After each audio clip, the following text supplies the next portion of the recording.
Assalamualaikum warahmatullahi wabarakatuh. Selamat malam teman-teman semuanya. Apakah suara saya terdengar dengan jelas? Mungkin bisa dikasih reaction-nya atau bisa ditulis di kolom chat ya kalau terdengar. Apakah suara saya terdengar teman-teman? Terdengar. Oke. Aman jelas. Oke, terima kasih yang sudah memberikan.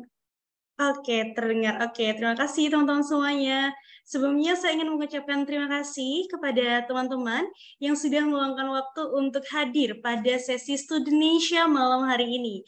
Sebelumnya, izinkan saya memperkenalkan diri. Saya Adra Febriana yang akan memandu sesi kita pada malam hari ini. Nah, sebagaimana yang sudah tim Studenesia infokan, malam hari ini kita akan membahas salah satu beasiswa untuk melanjutkan studi ke negara Sakura Jepang, yaitu beasiswa Monbuka Gakusho atau MAX. Nah, pasti teman-teman yang hadir malam hari ini dari berbagai latar belakang ya, pasti berbeda-beda nih. Ada yang mungkin fresh graduate, atau mau melanjutkan S3, atau baru akan mencari tahu terkait informasi beasiswa, atau bahkan sudah pernah mencoba apply buat beasiswa MAX sendiri ya mungkin ya. Nah, malam hari ini kami tim Studi Indonesia tuh berharap sekali rasa penasaran kakak-kakak semua akan terjawab pada malam hari ini. Dan tentunya malam hari ini saya tidak akan sendiri karena akan ditemani oleh narasumber yang amat sangat spesial. Pasti sudah pada tahu ya karena di pamfletnya juga sudah ada, yaitu Kak Rafyoga Jehan Pratama atau yang akrab disapa dengan Kak Rafyoga.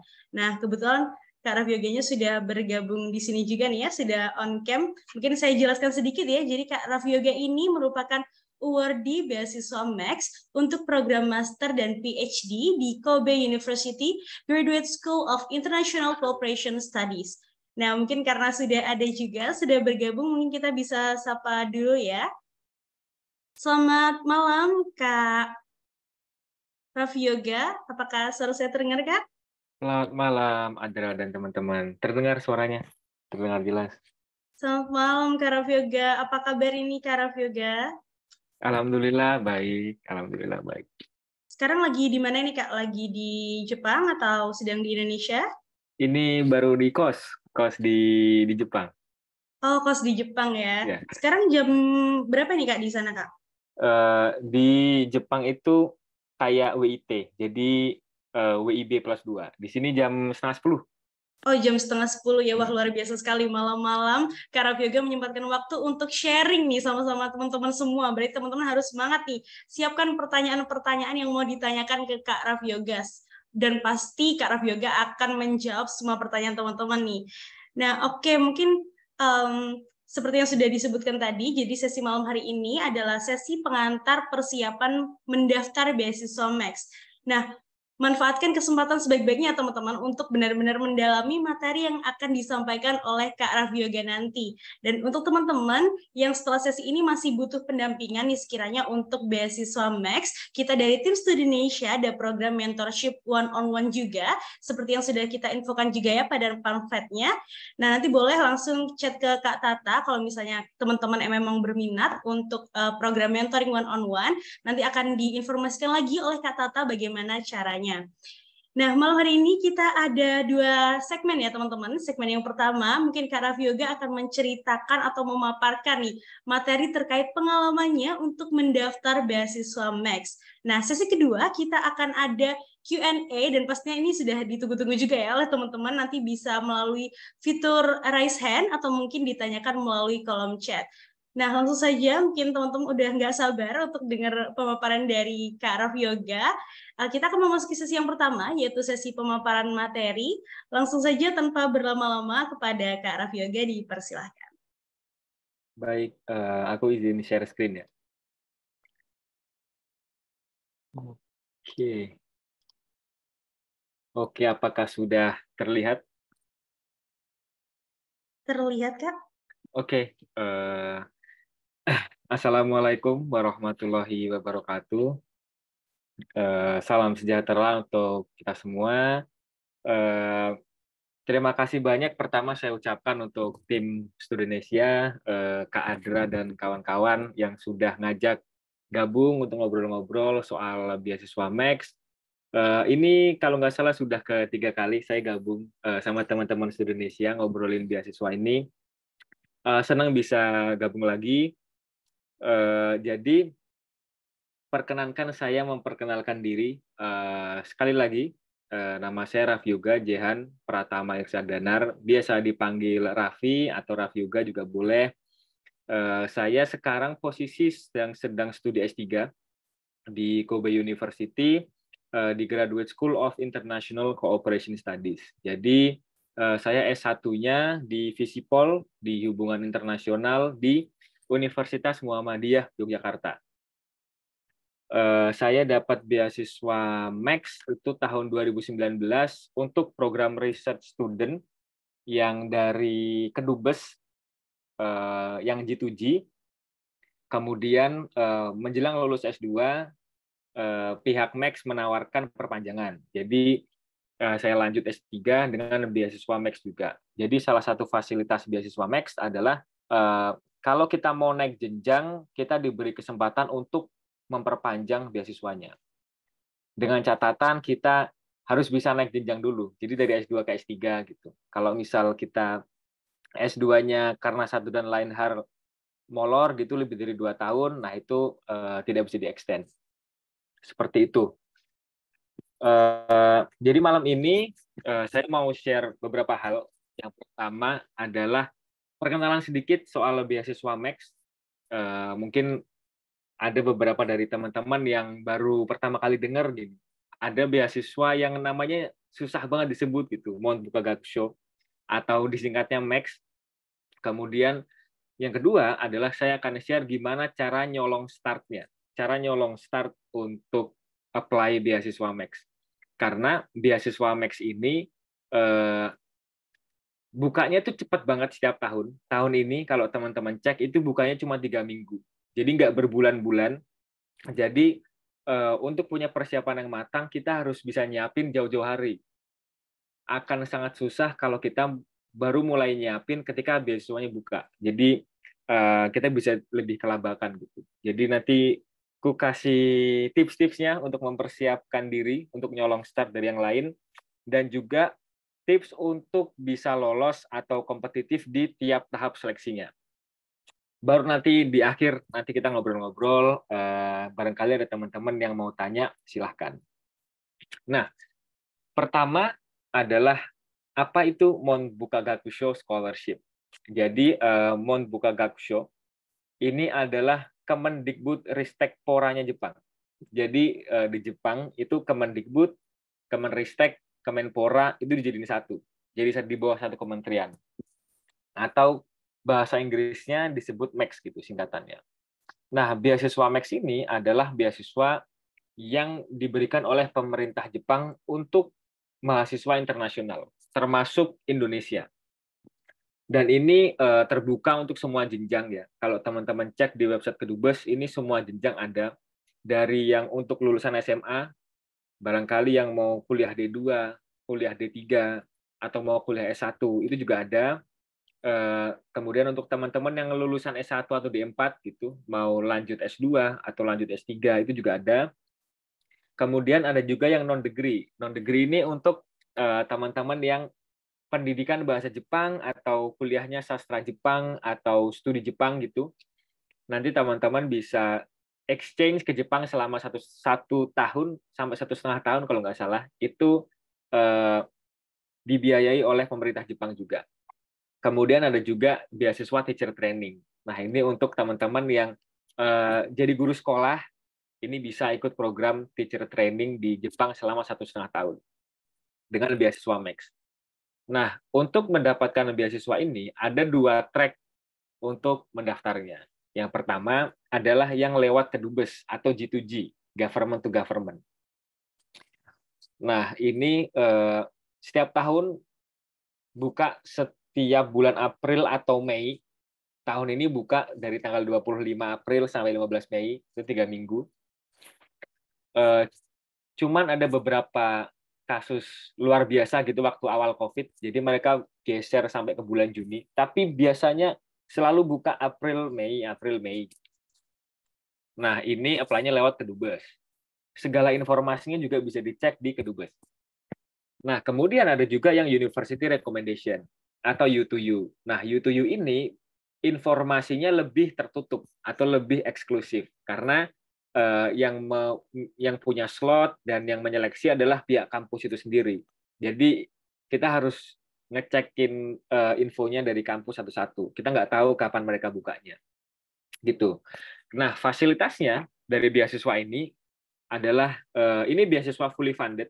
Jadi SPP-nya gratis, full tuition, tiket PP juga ditanggung waktu pertama kali berangkat ke Jepang dan terakhir kali pulang ke Indonesia setelah lulus itu ditanggung juga. Kemudian ada tunjangan tiap bulan. Tunjangan tiap bulannya cukup kalau untuk lifestyle anak kos gitu itu cukup lah tunjangannya, bisa nabung dikit. Kemudian ada gratis pembuatan visa. Dan ini nggak cuma gratis, tapi karena ini program pemerintah, nanti pembuatan visanya disendiriin gitu. Kita nggak ngantri kayak pembuatan visa pada umumnya. Dan juga ada, mungkin ini subjektif, tapi salah satu fasilitasnya adalah tidak ada ikatan dinas.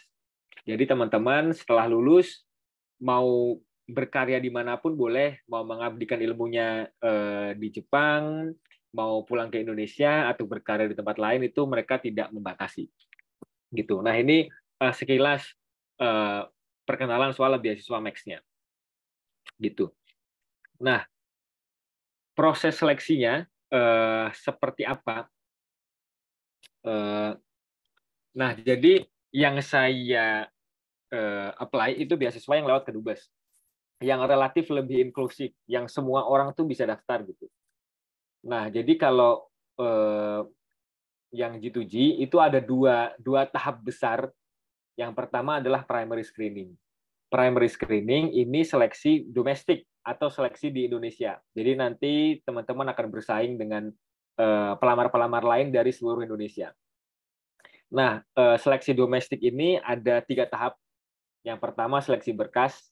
Nanti kalau berkas lolos akan ada tes tulis. Nanti kalau tes tulis lolos akan ada tes wawancara. Kalau tes wawancara lolos, kita dinyatakan lolos primary screening. Jadi kita akan jadi kandidat yang diusulkan oleh Kedubes Jepang ke Max pusat di Jepang. Nah, disitulah secondary screening-nya terjadi. Secondary screening ini adalah seleksi di tingkat global. Jadi berkas-berkas kita akan dikirim dari Jakarta gitu ke pusat di Jepang. Nanti berkas-berkas kita akan bersaing nih dengan berkas-berkas dari negara lain gitu, pelamar-pelamar dari negara lain. Nah, sekarang pertanyaannya adalah gimana cara lolosnya. Nah, jadi setelah slide ini, aku akan share 2 hal. Yang pertama adalah persiapannya sebelum aplikasi. Apa aja yang harus ditonjolkan, apa aja yang harus difokuskan, modalnya perlu apa aja, supaya nanti ketika beasiswa ini buka, kita bisa apply dengan kompetitif. Kita lebih percaya diri. Semua modelnya kita udah punya. Gitu. Yang kedua adalah aku juga akan share tentang gimana pengalaman lolos setiap tahapnya. Gimana cara lolos berkasnya, gimana belajar buat tes tulis, gimana persiapan untuk wawancara, nanti itu aku share juga. Nah, tapi aku perlu disclaimer nih ke teman-teman sebelum aku share, bahwa ini semuanya berdasarkan pengalaman pribadi. Jadi mungkin ada perubahan regulasi, ada hal-hal lain yang udah berubah, ini pengalaman tahun 2018. Jadi kalau misal teman-teman ada yang punya pertanyaan soal regulasi gitu, lebih baik langsung ditanyakan ke Kedubes saja, gitu, untuk mendapatkan informasi yang lebih resmi. Nah ini salah satu fasilitas kalau dapat Max G2G itu sebelum berangkat kita ada pembekalannya atau acara pelepasan dan orientasi di Kedubes Jepang di Indonesia. Nah ini yang di kiri ini foto tahun 2019 waktu itu sebelum COVID, jadi pelepasannya masih seperti biasa di Kedubes. Jadi teman-teman kalau beruntung nanti bisa ketemu sama dubesnya tuh. Cuman waktu angkatanku waktu itu Pak Dubesnya pas nggak hadir, jadi nggak ketemu. Nah, kira-kira kayak gitu. Nah, yang pertama adalah gimana cara new restart-nya. Jadi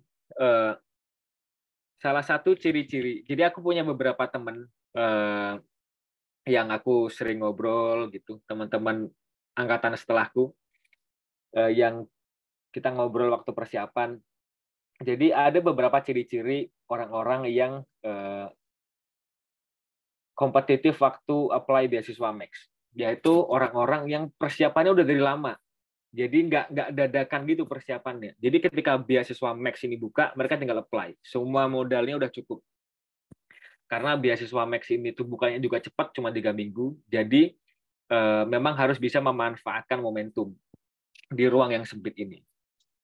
Nah, jadi aku pun dulu begitu. Jadi aku dulu apply beasiswa Max ini itu sebelum lulus S1. Jadi setelah selesai sidang, revisi skripsi udah selesai, seluruh kuliah udah selesai, nah itu kita boleh daftar beasiswa Max pada saat itu. Nah, tapi aku persiapannya udah dari 2 tahun sebelumnya. Jadi dari semester 4 tuh. Semester 4 mulai nyiapin untuk beasiswa Max. Nah, apa aja yang aku siapin? Itu ada 4 hal. Yang pertama adalah persiapan informasi. Ini adalah suatu hal yang sepele banget. Suatu hal yang sepele, tapi ini tuh hal pertama yang harus kita lakukan. Kalau kita nyari informasi aja masih nanggung gitu, itu nanti yang lain lebih susah lagi. Nyari informasi itu masih relatif lebih mudah dibanding tes IELTS, bikin proposal itu nyari informasi, buka-buka internet itu masih lumayan gampang. Yang pertama adalah persiapan informasi. Karena ketika kita punya informasi yang lengkap, itu kita persiapannya lebih terarah dan lebih strategis. Kita tahu harus fokus di mana, kita tahu harus menekankan di mana supaya kita bisa lebih kompetitif. Yang pertama adalah baca di website resmi, di website Kedubes. Ini baca sampai habis, sampai frequently asked questions-nya dibaca sampai habis, karena tidak jarang orang itu nanya sesuatu yang sebetulnya udah ada di website. Nah, ini sebenarnya aku nggak ngejudge ya, tapi mungkin ini salah satu ciri-ciri orang yang masih perlu persiapan lebih jauh gitu untuk dapat beasiswanya. Karena informasi aja dia nggak punya lengkap gitu. Dan kurang proaktif dalam nyari. Jadi pertama, baca dulu di website resminya. Kalau ada yang belum jelas, tanya panitia penyelenggara. Kalau ada yang abu-abu, tanya. Kalau seluruh regulasinya kita udah menguasai, kita udah tahu alurnya kayak apa, kita udah tahu persyaratannya apa aja, dokumen-dokumennya kita udah lihat, kita udah tahu semua, baru kita cari informasi ke mahasiswa-mahasiswa Indonesia yang kuliah di Jepang. Jadi waktu itu aku kirim email ke PPI di Jepang, dari PPI Hokkaido, dari yang paling atas tuh sampai PPI Fukuoka yang di bawah, itu ku emailin semua tuh. Ku emailin, ku mintain kontak mahasiswa hubungan internasional yang dapat beasiswa Max juga. Untuk ku tanya-tanyain dulu gimana bikin proposalnya, dulu persiapannya kayak apa, tipsnya apa aja gitu. Nah, itu bisa kita lakukan. Karena itu informasi-informasi yang tidak ada di permukaan. Jadi yang bisa dapat informasi itu cuman kita-kita nih yang proaktif, yang lebih agile gitu dalam mencari informasinya. Baru yang terakhir ikut seminar atau webinar seperti ini. Seperti event-event yang diadakan di Indonesia. Nah, ini nanti teman-teman bisa ketemu banyak awardee, dapat informasi-informasi first hand, bisa tanya langsung. Dan ini hanya bisa didapatkan oleh teman-teman yang proaktif, yang aktif mengikuti berbagai kegiatan webinar. Nah, itu yang pertama, informasi. Informasinya tidak hanya banyak, tapi juga dalam. Gitu, yang pertama. Yang kedua adalah persiapan bahasa.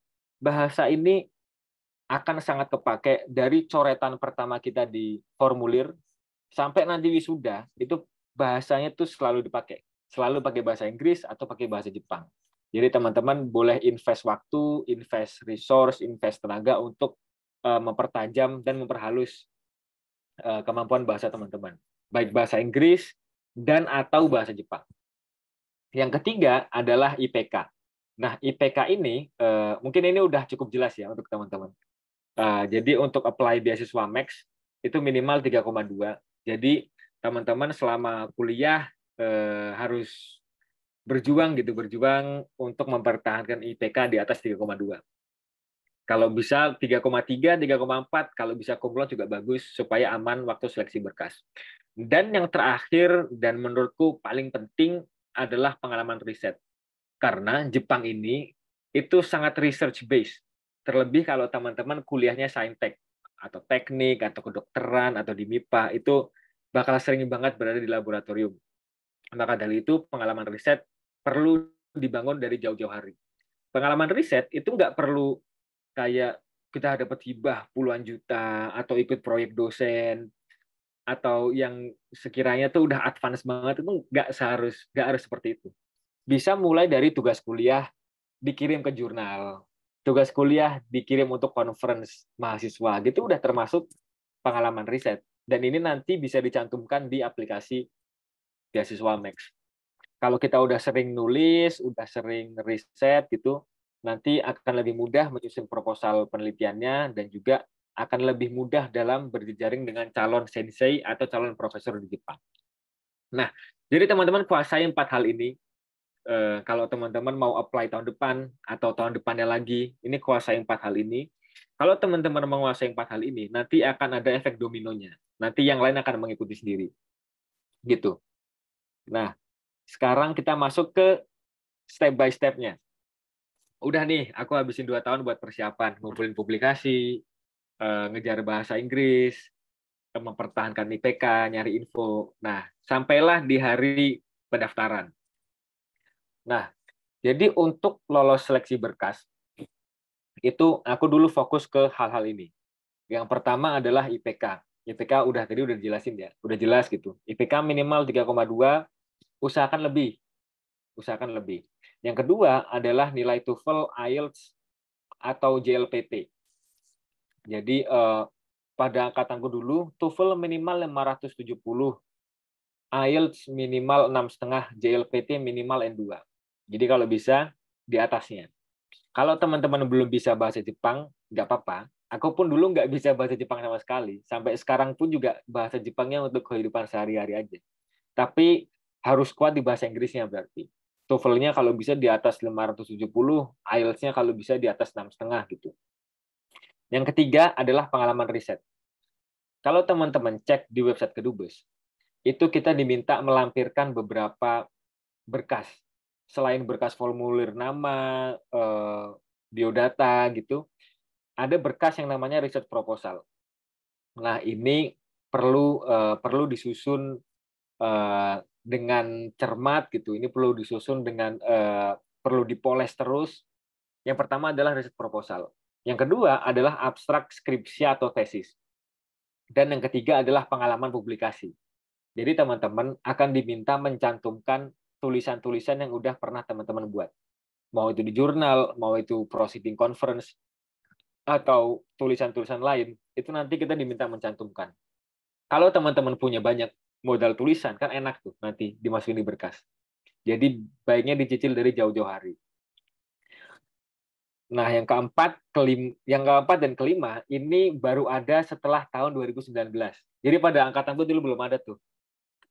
Belum ada kuesioner esai di formulir itu belum ada. Dan juga untuk sertifikat dan piagam ini belum ada juga. Tapi aku udah sempat ngobrol sama banyak teman-teman yang award di tahun 2019 ke atas, itu rata-rata mereka punya visi yang kuat. Mereka punya visi yang kuat di kuesioner, dan juga beberapa mungkin ada yang punya sertifikat atau piagam yang relevan. Nanti kita bahas gimana cara ngisi kuesionernya. Dan yang terakhir adalah informal consent dari calon supervisor. Jadi di formulir Max itu kita diminta mencantumkan nama calon supervisor, nama calon kampus, dan calon supervisor yang dituju. Kita dikasih 3 slot. Nah, jadi berkas kita akan lebih kuat kalau sebelum mengirim berkas kita udah kenal tuh sama profesornya. Kita udah ngirim email, profesornya udah bilang mau menerima kita gitu, itu bakal lebih enak nanti waktu seleksi berkas. Udah dapat informal consent dari calon supervisor. Pertanyaan yang muncul selanjutnya biasanya adalah gimana cara dapat sensei gitu, gimana cara dapat konsen calon supervisor, padahal kita nggak kenal siapa-siapa. Sama, aku dulu juga kayak gitu, posisinya sama. Jadi di kampusku dulu itu dosen-dosen, senior-senior itu udah banyak yang lulusan luar negeri. Tapi kebanyakan di negara barat, lulusan UK, lulusan Australia, lulusan Spanyol, lulusan Amerika. Belum ada yang lulusan Jepang. Jadi belum ada network profesor di Jepang yang bisa aku dapat dari dosen di kampus waktu S1. Jadi aku harus nyari sendiri pada waktu itu. Jadi aku cari dengan cara yang paling generik, yaitu cari sendiri dengan nyebar email. Ini caranya cukup sederhana. Jadi buka website graduate school-nya, cari kampus yang kira-kira teman-teman tertarik, bisa di Google gitu, nama-nama kampus di Jepang. Kemudian cek faculty list atau nama-nama dosennya. Biasanya kalau kampus-kampus Jepang itu udah lengkap. Nama dosennya, terus profilnya juga udah lengkap, beliau punya penelitian apa, ekspertisnya apa, dan kontaknya bisa didapat di mana gitu, apa lewat email atau medium-medium lain. Nah, kita kirim email ke profesor-profesornya. Kita menawarkan diri untuk jadi anak bimbingan beliau. Nah, soal mengattach CV dan riset proposal, ini ada beberapa mazhab sebetulnya. Ada beberapa yang merasa bahwa mengirim CV dan riset proposal pada email pertama itu nggak sopan. Jadi kayak nodong gitu. Belum kenal, tahu-tahu udah ngirim berkas. Gitu. Ada yang beranggapan seperti itu. Tapi kalau aku pribadi, kita mengattach CV akademik dan riset proposal itu justru untuk menunjukkan keseriusan dan kesiapan. Jadi saya udah siap nih, saya udah punya pengalaman, saya udah punya proposal, ini saya udah siap banget jadi anak bimbingan bapak atau anak bimbingan ibu. Nah, kemudian tunggu balasannya. Biasanya ada yang menerima, ada yang nggak bales, ada juga yang belum bisa menerima, dan lain sebagainya. Jadi ini baiknya dipersiapkan jauh-jauh hari. Mungkin 1 atau 2 bulan sebelum aplikasi beasiswa Max ini buka. Gitu. Nah, kemudian kita akan masuk ke pengisian kuesionernya. Ada 3 pertanyaan ya. Jadi ini sebatas rekomendasi ya. Aku pribadi nggak ngisi kuesioner, tapi aku baca beberapa kuesioner teman-teman yang dulunya udah lolos. Nah, aku bisa menyimpulkan ada beberapa hal yang bisa kita copy nih gitu, yang kita bisa lakuin juga. Pertanyaan pertama adalah apa yang men-trigger kita untuk punya ketertarikan ke Jepang? Pertanyaan ini cukup menjebak karena banyak yang menjawab pertanyaan ini dengan memuji-muji Jepang. Saya suka Jepang karena budayanya menarik, karena teknologinya maju, karena pop culture-nya saya suka dari kecil, saya dari kecil suka anime, dan segala macamnya gitu. Saya pernah ke Jepang, saya enjoy banget di Jepang, negaranya aman, transportasinya praktis, negaranya unik, kayak gitu. Itu sebetulnya nggak salah. Kalau kita jawab kayak gitu, nggak terus didiskualifikasi juga gitu. Itu bukan suatu kecurangan atau pelanggaran. Tetapi itu kan lebih ke perspektif seorang turis. Dia datang ke Jepang to enjoy something, untuk bersenang-senang gitu. Itu kan perspektif turis. Sedangkan untuk aplikasi beasiswa Max ini, kita kan datang sebagai student. Kita datang ke Jepang untuk belajar, dan kita belajar, dapat ilmu dari Jepang, dan ilmu itu kita amalkan dan kita abdikan ke masyarakat setelah lulus. Nah, jadi kebanyakan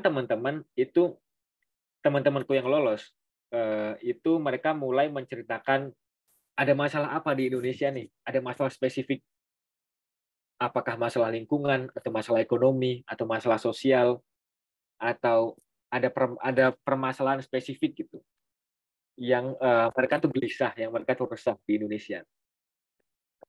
Nah, tapi masalah itu tuh tidak bisa diselesaikan dengan ilmu atau teknologi yang ada di Indonesia. Dengan regulasi yang ada, dengan hal yang ada di Indonesia, ini nggak cukup nih. Belum bisa menyelesaikan permasalahan itu.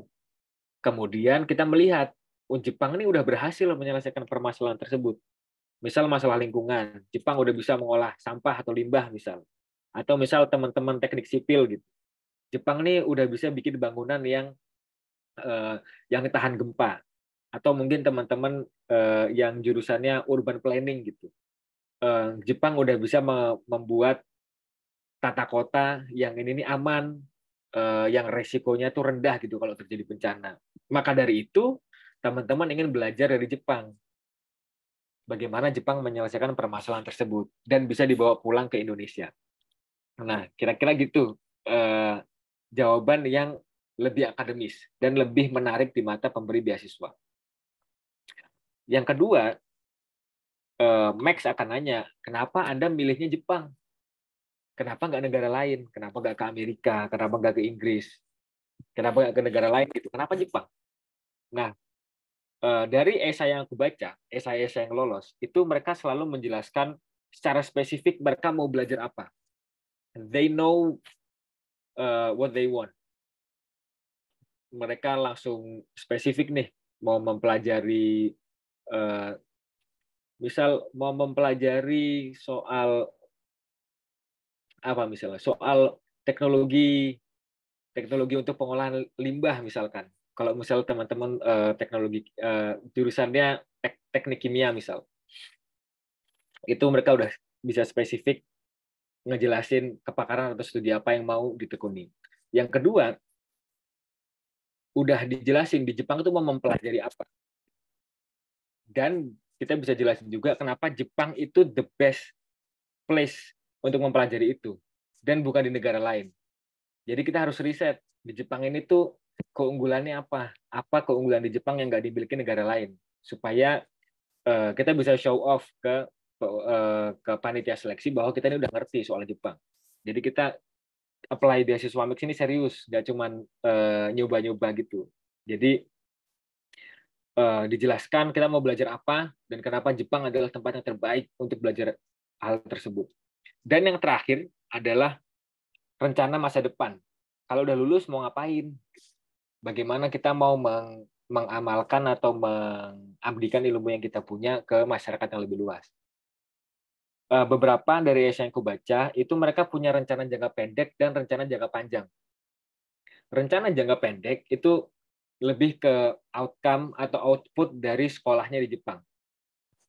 Apakah mau bikin publikasi Q1 atau Q2 gitu, publikasi yang di jurnal bereputasi tinggi, atau mau menghasilkan kerjasama penelitian Indonesia-Jepang. Barangkali teman-teman yang kerja di badan penelitian gitu, atau jadi dosen, atau di tempat-tempat lain gitu, bisa menjembatani kerjasama antara Indonesia dan Jepang, atau mungkin bikin rekomendasi kebijakan, atau mungkin bisa mengembangkan teknologi baru gitu, tepat guna, dan lain sebagainya. Dan yang kedua adalah rencana jangka panjang. Rencana jangka panjang ini terkait dengan permasalahan di poin 1. Nah, jadi nanti setelah lulus, kita mau jadi apa nih? Kita bagaimana kita akan mengaplikasikan ilmu dan skill yang didapat di Jepang untuk menyelesaikan masalah yang di awal tadi. Apakah mau jadi dosen atau mau jadi PNS gitu, membuat kebijakan, atau mungkin mau jadi pengusaha atau mau jadi profesional dan segala macamnya. Semakin konkret, semakin spesifik, semakin bagus. Nah, kemudian ada yang namanya tes tulis. Jadi setelah lolos berkas, kita akan tes tulis. Jadi tes tulis ini ada bahasa Jepang dan bahasa Inggris. Nah, gimana tuh kalau nggak bisa bahasa Jepang sama sekali? Tidak apa-apa. Sejauh ini, nilai yang dipakai itu adalah nilai yang tertinggi di antara bahasa Jepang atau bahasa Inggris. Kalau bahasa Jepangnya 0, kayak aku dulu, aku nggak isi dulu bahasa Jepangnya. Cuma ngisi nama sama nomor peserta aja. Berarti bahasa Inggrisnya harus digenjot gitu. Pada waktu itu bahasa Inggrisnya itu 50 soal dan dikerjakan dalam waktu 60 menit. Materinya grammar sama reading. Jadi nggak ada writing, nggak ada listening. Materinya mirip-mirip TOEFL ITP. Jadi kalau belajar teori mungkin belajar TOEFL ITP itu waktu pengalaman dulu itu udah masuk, sudah cukup untuk bisa ngerjain materi tes tulis Max ini. Cuman soal-soal ini lebih sulit 2-3 kali lipat lebih susah daripada TOEFL menurutku. Karena soalnya tuh sederhana tapi banyak banget yang menjebak. Teman-teman coba nanti download aja soal-soal tahun lalu, cari di Google udah banyak, dan coba dikerjain dengan batas waktu 1 jam per paket. Aku dulu ngerjain sempat kaget gitu karena ternyata banyak banget jawaban yang salah. Karena soalnya kelihatannya tuh simple, tapi ternyata banyak banget yang menjebak. Gitu. Nah, kalau udah lulus tes tulis, teman-teman akan diundang untuk wawancara. Nah, tips untuk wawancara, yang pertama adalah baca ulang dan kuasai riset proposal. Wawancara ini mirip-mirip kayak seminar proposal. Mungkin teman-teman yang udah semester 6 gitu, atau yang udah lulus S1, udah tahu lah seminar proposal itu seperti apa. Nah, itu kebanyakan kayak gitu. Karena setiap wawancara itu akan punya satu kopi dari proposal kita. Proposal kita bakal dibuka-buka gitu, bakal dibaca-baca, dicoret-coret gitu, ditanyain kenapa pakai teori ini, kenapa pakai metodologi ini, mau cari data di mana, yakin nggak nih bisa dapat data nih gitu, yakin nggak bisa selesai 2 tahun, itu akan dikritisin habis. Jadi harus benar-benar menguasai riset proposalnya. Yang kedua, waktu itu aku membuat prediction sheet. Prediction sheet ini kayak template jawaban lah gitu. Kalau pertanyaannya ini, jawabannya ini. Tapi ini bukan untuk dihafal kata per kata, tapi lebih kayak untuk membangun kerangka berpikir untuk menjawab pertanyaannya gitu. Untuk pegangan awal lah. Nah, prediction sheet ini isinya ada 3. Pertama adalah motivasi melanjutkan studi ke Jepang itu ngapain. Jadi dengan adanya kuesioner tadi itu sangat membantu. Yang kedua adalah kesiapan riset dan korespondensi dengan sensei atau profesor di Jepang. Nah, ini cerita yang sering keulang setiap kali aku ngobrolin Max. Jadi pada waktu wawancara, itu aku pakai baju warna biru, hem lengan panjang, pakai dasi hitam, celana bahan gitu. Masuk ke ruang wawancara, duduk, udah ada 3 pewawancara. Yang pertama adalah orang Jepang, jadi orang dari Max Pusat.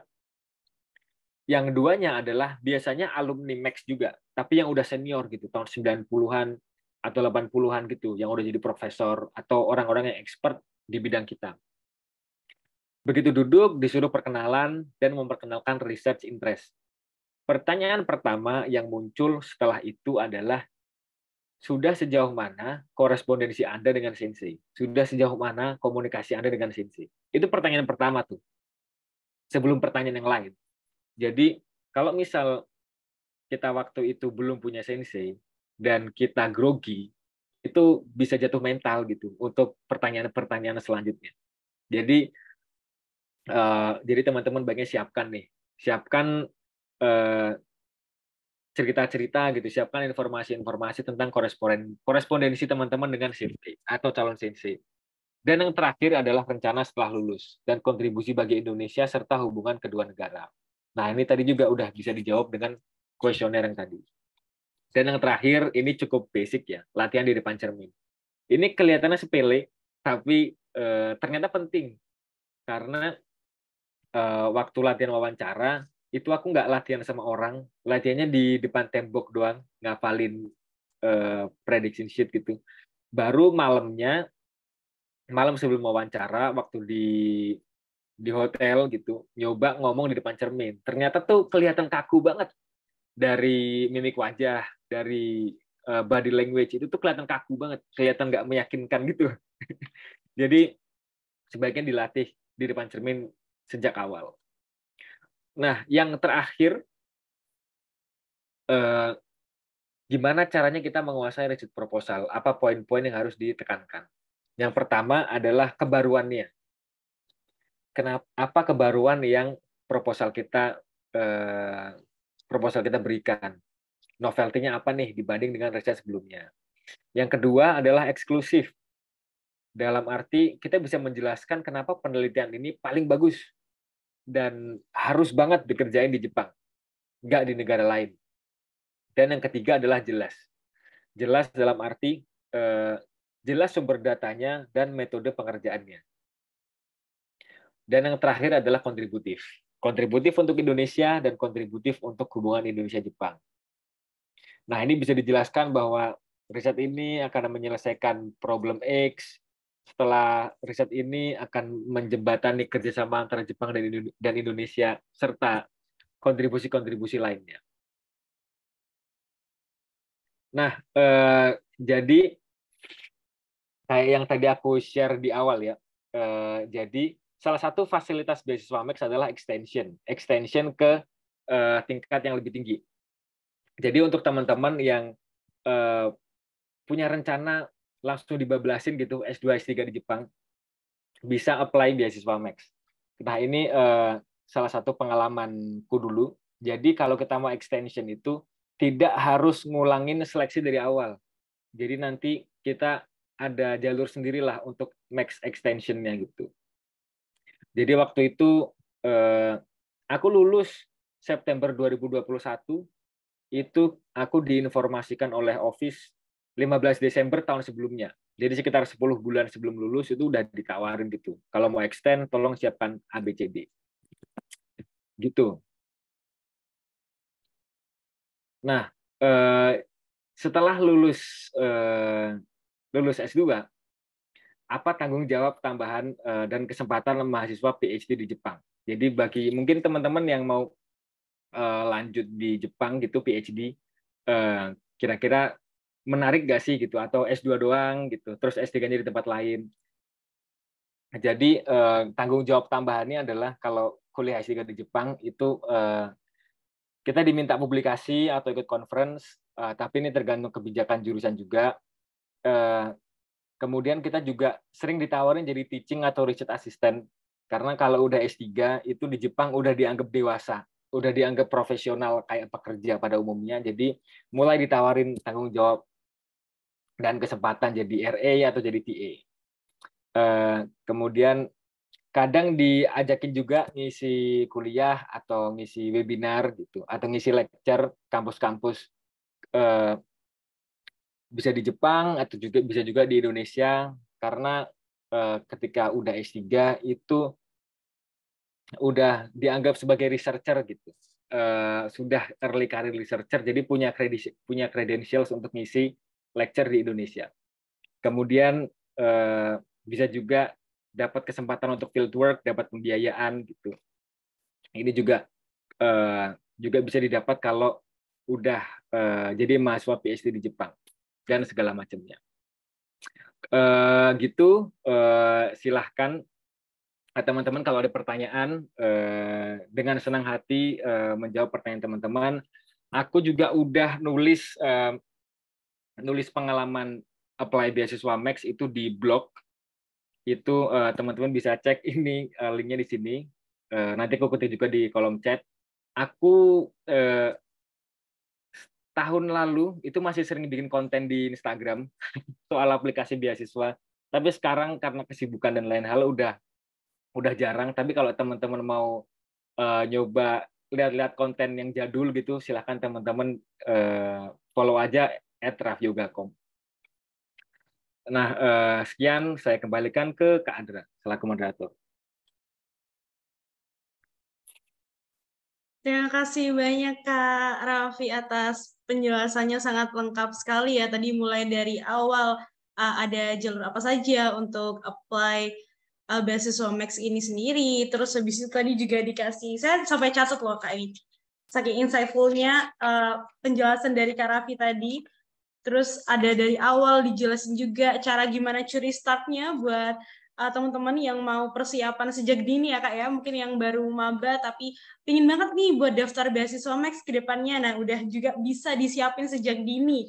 Terus tadi ada dari seleksi berkas juga apa aja yang harus disiapin, terus alasan untuk apply-nya juga ada tadi ya, mulai dari trigger masalahnya, terus gimana solusinya, gimana nanti hubungannya antara Indonesia dan Jepang. Sangat lengkap sekali. Tadi juga sudah ada tips tes tulis juga, ada tips wawancara juga. Terus tadi dari Kak Raffi juga dijelaskan bahwa harus kuasai research proposal juga ya Kak ya. Sama tadi ada yang tambahan di terakhir, ada tanggung jawab tambahan atau kesempatan mahasiswa PhD di Jepang. Wow, luar biasa sekali, sangat insightful. Mungkin teman-teman bisa kasih reaction-nya ya atas penjelasan Kak Raffi yang sangat insightful sekali.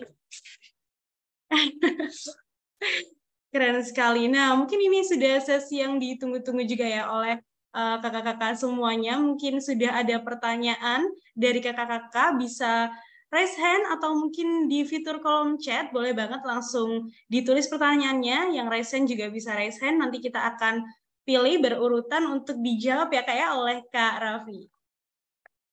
Oke, kita lihat di sini sudah ada mulai yang raise hand. Mungkin bisa kita mulai Kak ya untuk sesi tanya jawabnya. Ini ada dari, yang pertama ada dari Kak Karisma nih di layar saya ada Kak Karisma, mungkin bisa on mic Kak Karisma?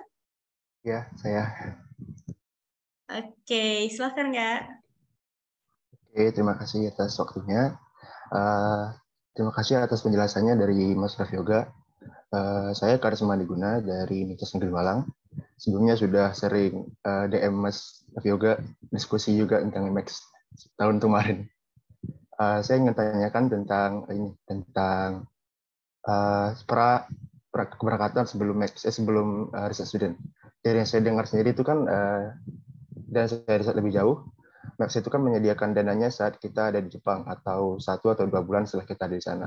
Nah, saya tanyakan itu saat kita nanti ada di Jepang sebelum dana Max masuk, bagaimana dan berapa biaya akomodasi proses student? Karena kita pasti bakal cari kos-kosan dan peralatan rumah lainnya. Mungkin begitu.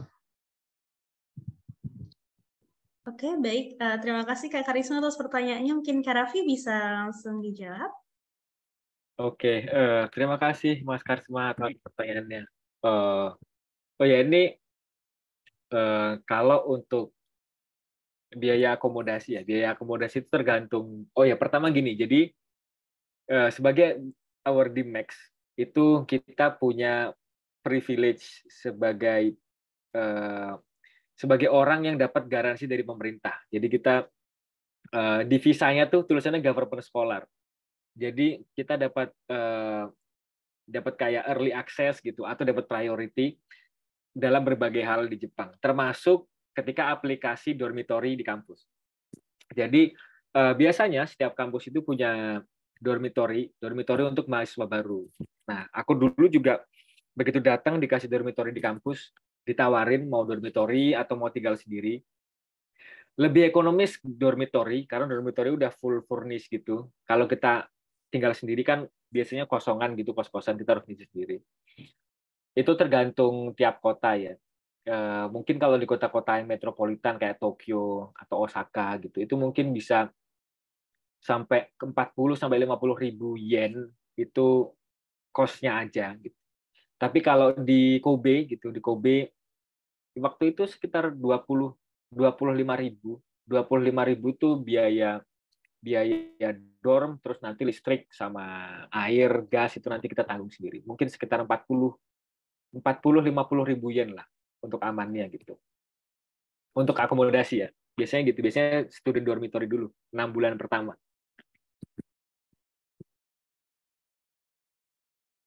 Bagaimana Kak Karisma? Apakah sudah terjawab pertanyaannya? Sudah terjawab. Terima kasih, Kak. Terima kasih kembali Kak Karisma atas pertanyaannya. Oke, yang selanjutnya ada yang raise hand lagi nih, Kak Raffi. Ada dari Kak Faras. Mungkin Kak Faras Atala bisa open mic dan open cam. Terima kasih untuk kesempatannya. Sebelumnya perkenalkan, saya Faras Atala Fauzan dari ITS Surabaya. Jadi kebetulan tahun ini saya apply untuk yang Gakubu, tapi saya juga ada rencana kalau memang Gakubu ini gagal, nanti mau apply untuk yang pasca saja nanti gitu. Jadi dan saya tadi juga udah menyimak ya, ternyata begitu banyak yang mungkin harus dipersiapkan bahkan dari jauh-jauh waktu seperti yang tadi sudah disebutkan, seperti IPK, terus berpengalaman dan lain sebagainya. Nah, ini yang saya mau coba untuk tanyakan adalah kan untuk yang pasca sarjana ini ya dalam ini biasa juga ya, itu ada dua ya, ada G2G dan ada U2U kan ya. Itu untuk persyaratan itu keempat yang tadi itu 4 poin itu apakah itu untuk semua jalur atau mungkin ada perbedaan ya terlepas dari cara apa ya gitu kan ya. Itu sih yang mungkin mau saya tanya. Terus kemudian lebih apa ya, sejauh ini lebih besar mana persentase yang lolosnya gitu antara jalur U2U atau G2G seperti itu. Karena memang saya harus mempersiapkan dari sekarang kalau memang begitu banyak yang harus dipersiapkan seperti itu. Terima kasih. Terima kasih Kak Faras atas pertanyaannya. Wah, pertanyaan sangat bagus ya nih Kak Raffi ya. Pasti menjadi pertanyaan juga dari banyak kakak-kakak yang hadir di sini. Mungkin bisa dijelaskan Kak Raffi? Oke, terima kasih Faras atas pertanyaannya. Anda sangat beruntung mengikuti webinar malam ini. Jadi masih semester awal tapi udah dapat info untuk persiapan 3-4 tahun ke depan. Oke, jadi pertama untuk tadi disebutin ya dari ITS. Aku di sini banyak senior juga yang dari ITS dan mereka itu dapat max yang U2U. Jadi nanti mungkin coba ditanyain ke OIA-nya gitu di ITS. Ada link dengan kampus-kampus Jepang di mana aja. Setahu aku banyak kok networknya ITS gitu. Di sini senior di ITS itu kebanyakan di teknik ya, teknik perkapalan gitu. Tapi nanti coba ditanya ada network ke kampus mana aja di Jepang untuk U2U. Nah, kemudian untuk persyaratan, jadi gini, prinsipnya adalah jadi gini, G2G dan U2U itu yang membedakan adalah panitianya. Jadi Max punya duit nih sekian ratus juta yen gitu.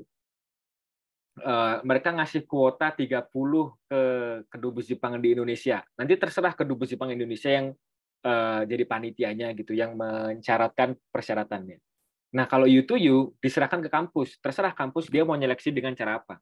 Jadi secara fasilitas tuh sama, tapi mekanisme seleksinya tuh bisa berbeda. Kalau U2U sangat terserah kampusnya. Bisa aja kampusnya dia dapat slot max 4 nih gitu. Dia cuma buka untuk kampus yang ada kerjasama doang di Indonesia. Sering seniorku yang di kedokteran itu mereka dapat max U2U, tapi itu lewat networking doang antara sensei di Jepang sama prof di Indonesia. Jadi nggak dibuka untuk umum. Kayak gitu juga ada.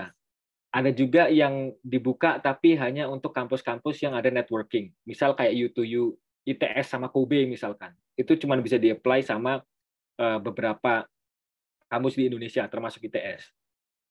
Dan lain sebagainya. Jadi U2U, G2G itu mekanismenya berbeda. Cuman kalau G2G itu dia lebih inklusif, semua orang bisa daftar, kemudian bukanya itu jelas kapan, terus mekanismenya bisa dicek dari setahun sebelumnya.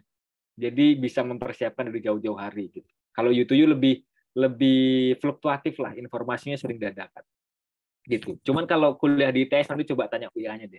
Ada network U2U kemana gitu. Dan untuk persentasenya, nah ini sebenarnya lumayan tricky sih. Karena kalau persentase itu rasionya tuh sebetulnya tuh mirip-mirip. Tapi kalau G2G itu kita memperebutkan sekitar 30 kursi. Jadi kita ada sekitar ya 1.500-2.000 orang gitu memperebutkan 30 kursi. Kita dapat 30 kursi itu, baru nanti kita bisa pakai kursi itu untuk ke seluruh kampus yang ada di Jepang.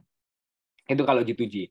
Kalau U2U itu memang slotnya lebih dikit, mungkin 1 atau 2 atau 3 gitu untuk satu departemen. Tapi ya saingannya mungkin nggak terlalu banyak, mungkin 10 atau 20, tapi persentasenya juga sama kan, 1:5, 1:20 gitu. Jadi kalau dilihat dari kursinya sih lebih banyak yang G2G, karena kita memperebutkan 30 kursi gitu. Oke, baik Kak. Terima kasih banyak atas informasinya, sangat insightful sekali. Terima kasih Kak Faras atas pertanyaannya juga yang sangat bagus sekali ya. Selanjutnya kita beralih dulu ke kolom chat, karena kebetulan ada yang chat juga nih Kak. Oke, pertanyaan dari Kak siapa nih? Kak Ahmad. Nah, ada pertanyaan dari Kak Ahmad Sakta. Kak mau tanya, kalau apply untuk S2 itu harus selalu research student ya? Memungkinkan nggak kalau apply Max langsung master degree tanpa harus berstatus research student dulu? Apakah ada jalurnya tersendiri? Terima kasih. Mungkin bisa langsung dijawab, Kak Raffi. Oke, jawabannya kalau merujuk pada website Kedubes Jepang di Indonesia, jawabannya bisa. Jadi nggak harus research student dulu, langsung masuk tuh reguler jadi mahasiswa S2. Nah, cuman ini perlu diatur dengan kampus tujuannya gitu. Selama kampusnya oke, senseinya oke, mau langsung ngasih slot untuk jadi mahasiswa S2, itu by regulation tuh bisa. Jadi nanti silakan dicek di kampusnya dan silakan email ke Kedubes Jepang di Indonesia untuk cari info lebih lanjut gitu. Jadi bisa jawabannya. Oke, terima kasih Kak Raffi. Berarti jawabannya bisa ya untuk Kak Ahmad. Semoga menjawab. Oke, sudah direspon juga oleh Kak Ahmad. Terima kasih kembali Kak Ahmad. Lalu selanjutnya ada yang resen lagi nih Kak. Kita beralih lagi ke resen ya Kak ya. Ini ada Kak Aryan Pahlevi yang resen juga nih. Kak Aryan bisa langsung open mic dan open cam ya. Kak Aryan. Baik, terima kasih atas kesempatannya. Sebelumnya saya izin nggak on cam dulu ya karena masalah jaringan. Jadi, selamat malam semuanya. Saya Rian Pahlevi. Kebetulan saya masih siswa SMK kelas 2, kelas 11 dari SMK TI Bali Global Denpasar.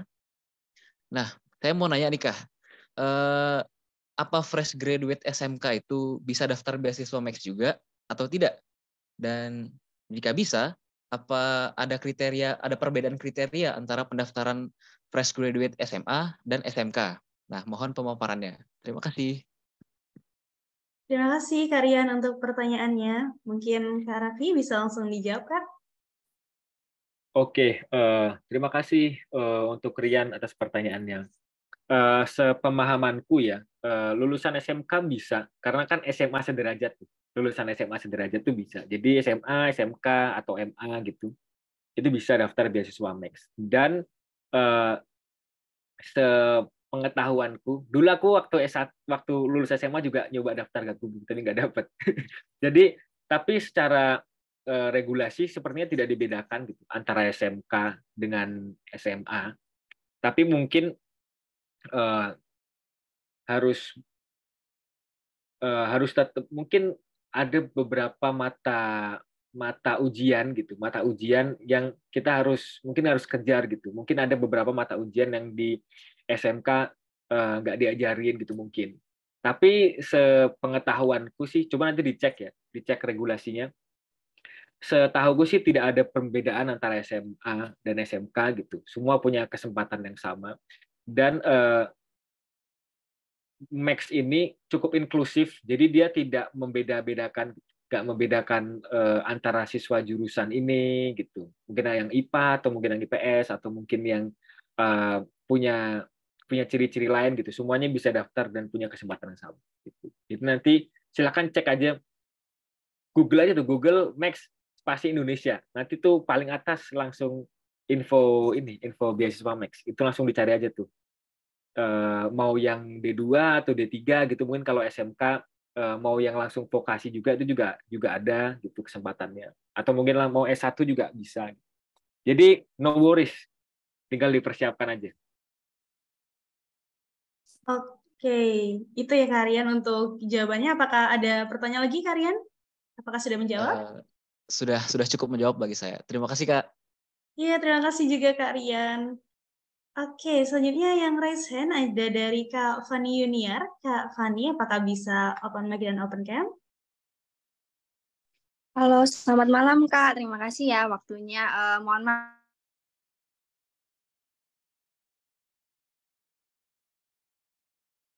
Kak Fani, apakah terputus? Sepertinya terputus ya Kak? Oke. Kak Fani? Oke, mungkin kendala jaringan nih, jadinya terputus ya. Oke, mungkin kita sembari menunggu Kak Fani. Oke, maaf. Kita ada pertanyaan lagi nih Kak di kolom chat dari Kak Evelyn.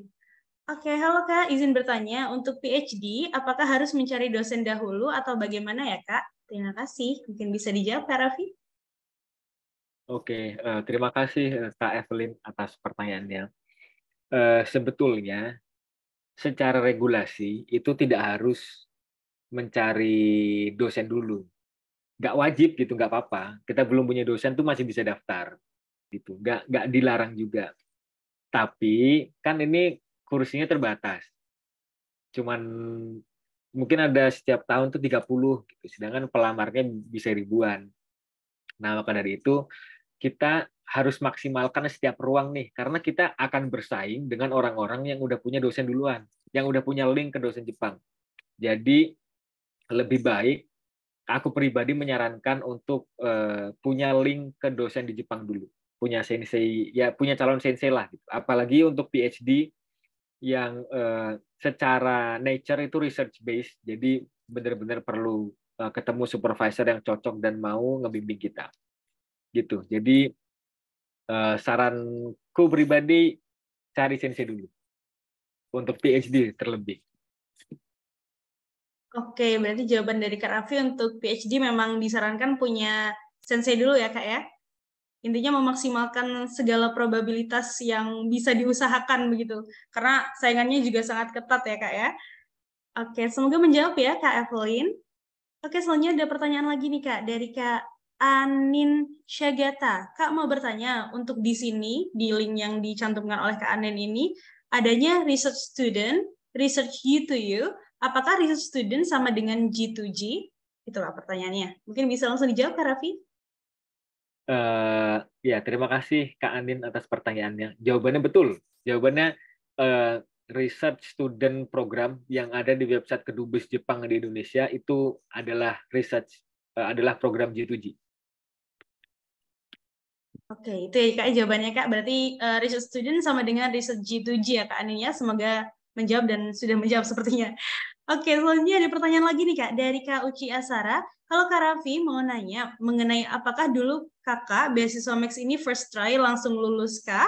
Dan dahulu sejauh mana Kakak sudah kenal dengan senseinya sebelum apply Max ini Kak? Makasih. Mungkin bisa sedikit sharing lagi ya Kak ya? Oke Kak Raffi. Oke, terima kasih Kak Uci atas pertanyaannya. Betul. Jadi waktu itu memang amanahnya dan rezekinya dapat di first try. Tapi ini bukan berarti kayak aku prodigious atau genius atau gimana gitu ya. Jadi waktu itu aku terbantu dengan waktu itu ada seorang senior gitu, senior alumni ITB Max tahun 2012 gitu. Jadi beliau menulis semua pengalamannya dari waktu masih berkhayal gitu, berimajinasi, duh kayaknya enak nih sekolah ke Jepang lanjut gitu, sampai beliau di bandara itu baru di absen sama staf Kedubes Jepang mau berangkat ke Jepang di Soekarno Hatta, itu diceritain semua tuh. Aku baca semua pengalamannya, jadi aku udah tahu kesulitannya apa, harus nyiapin apa aja, yang harus ditonjolin apa aja. Itu yang salah satu faktor penting yang membuat aku alhamdulillahnya dapat waktu first try. Itu pertama. Yang kedua, udah sejauh mana kenal sama sensei. Waktu itu baru kenal sebatas di email aja. Jadi waktu itu aku nggak ada link sama sekali ke kampus Jepang. Jadi baru sebatas kirim email, Pak, Bu, saya mau dong jadi anak bimbingannya, boleh nggak gitu. Kebanyakan dia, ya boleh, silahkan, kalau Anda lolos beasiswa Max, bolehlah jadi anak bimbingan saya. Udah, sebatas itu. Belum sampai gimana-gimana. Karena kan waktu itu statusnya kita belum jadi anak bimbingannya beliau. Jadi beliau belum invest waktu banyak untuk berkomunikasi sama kita gitu. Yang penting udah dapat oke gitu, udah cukup pada waktu itu ya di kasusku. Kira-kira gitu jawabannya untuk Kak Uci. Oke, semoga menjawab ya Kak Uci untuk pertanyaannya. Mungkin kalau boleh tahu berapa sensei nih Kak yang dihubungin oleh Kak Raffi pada saat itu Kak? Itu kalau nggak salah ada belasan gitu, ada belasan yang mungkin kurang lebih mendekati 10 atau mau belasan gitu. Tapi akhirnya mengerucut yang aku masukin ke form tuh tiga kampus dan 3 sensei gitu. Oke, berarti memang usahanya Kak Raffi ini nggak main-main ya Kakak-kakak. Benar-benar sampai 10 sensei yang dihubungi. Luar biasa sekali ya. Oke, mungkin semoga menjawab ya Kak Uci untuk pertanyaannya. Mungkin selanjutnya kita beralih dulu ya Kak ke Raisen, karena tadi kebetulan yang kendala jaringan sudah kembali nih Kak Fani. Kak Fani bisa langsung open mic dan open cam kalau bisa. Sepertinya hilang lagi ya Kak Fani. Makasih ya. Oke, Enggak, ada. makasih ya Kak Adara. Mohon maaf tadi tiba-tiba hilang jaringan jadi keluar tadi. Oke, terima kasih juga Kak Raffi Yoga udah ngasih pandangannya sedikit. Jadi gini, perkenalkan dulu, nama saya Fani. Saya lulusan S2 dari Universitas 11 Negeri 11 Maret. Kemudian sekarang saya sudah menjadi praktisi dosen di beberapa kampus di Jawa Tengah gitu ya. Dan saya juga jadi saya punya planning untuk melanjutkan studi S3. Tapi kendalanya adalah di jurusan saya gitu. Saya jurusannya adalah pendidikan bahasa Indonesia nih Kak Raffi Yoga. Saya juga udah dari tahun lalu itu sudah membuat riset plan. Jadi kira-kira udah mau kemana tuh udah nyari. Jadi kemarin tuh pengennya ke U2U Kak Raffi Yoga, tapi ternyata untuk fakultas saya itu tidak ada jaringan atau tidak ada partner di Universitas Jepang. Jadi maunya ke G2G aja rencananya gitu. Kemudian karena saya pendidikan bahasa Indonesia, saya itu maunya kan tentu saja di Jepang kan nggak ada tuh ya jurusan pendidikan bahasa Indonesia. Walaupun udah saya riset ternyata ada tuh pembelajar BIPA di Jepang, ada di beberapa kampus tuh ada. Nah, jadi saya maunya memang kan di dalam S3 ini kan kita harus mengerucut lebih ke ilmu dalamnya ya. Jadi ya bahasa awamnya gitu. Jadi saya maunya ngambilnya ke linguistik kayak gitu. Itu masuknya ke ilmu humanities. Saya udah bikin research proposal. Jadi di humanities itu saya nggak bikin satu proposal. Jadi ada sekitar 3. Ada yang dari pendidikannya, education, terus ada juga yang dari linguistiknya, ilmu murninya, terus ada juga dari budaya karena maunya humanities tadi. Saya kan di pendidikan bahasa Indonesia itu tidak hanya ada belajarnya bahasa Indonesia itu enggak, tapi ada terbagi menjadi 3 gitu loh. Ada bahasa, ada budaya, dan ada education. Jadi saya ngambil 3-3-nya dan udah saya susun dari tahun lalu. Jadi saya mau minta pendapat Kak Raffi Yoga nih. Saya kan karena memang punya rencana ke sana, jadi saya nyari awardee-nya nih di Twitter saya cari. Saya juga baca blog Kak Raffi Yoga kemarin. Cuman kemarin mau minta contoh research proposalnya, nggak bisa komen. Jadi saya nanti deh tunggu Kak Raffi Yoga, ketemunya di sini kayak gitu. Jadi kemarin saya udah beberapa nanya ke teman-teman yang udah jadi awardee di sana. Jadi mereka mengatakan bahwa kalau emang mau ngambil PhD untuk Max dengan jurusan humanities, tidak di teknik atau di kedokteran itu cukup sulit katanya kayak gitu. Itu dari satu sudut pandang ya. Oke, kemudian saya nanya lagi nih Kak sama yang lain-lain, itu kan nggak cuma satu ya, banyak banget. Ada yang mau bagi ilmu, ada juga yang nggak mau bagi ilmu, ya gitu. Dan namanya manusia ya. Nah, kemudian saya nanya sama salah satu orang lagi nih, saya fokusnya ke 2 orang ini aja. Yang satu support nih, dia bilang, ketiga orang nih, ada yang bilang sulit, terus ada yang bilang, yang kedua dia bilang nggak apa-apa di humanities, di Yamaguchi ada.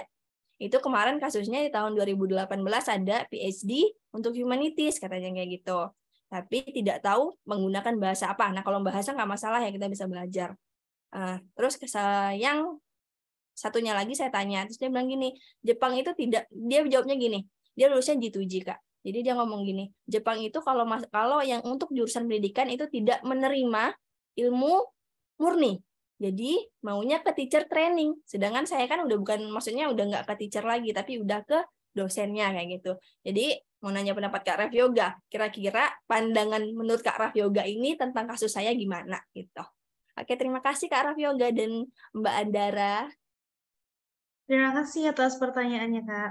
Mungkin Kak Raffi bisa diberikan jawabannya. Oke, terima kasih Mbak Fani. Nanti di chat aja Mbak, chat private gitu, emailnya apa, ntar aku kirim apa contoh proposalnya gitu, yang sering ku bagiin ke teman-teman.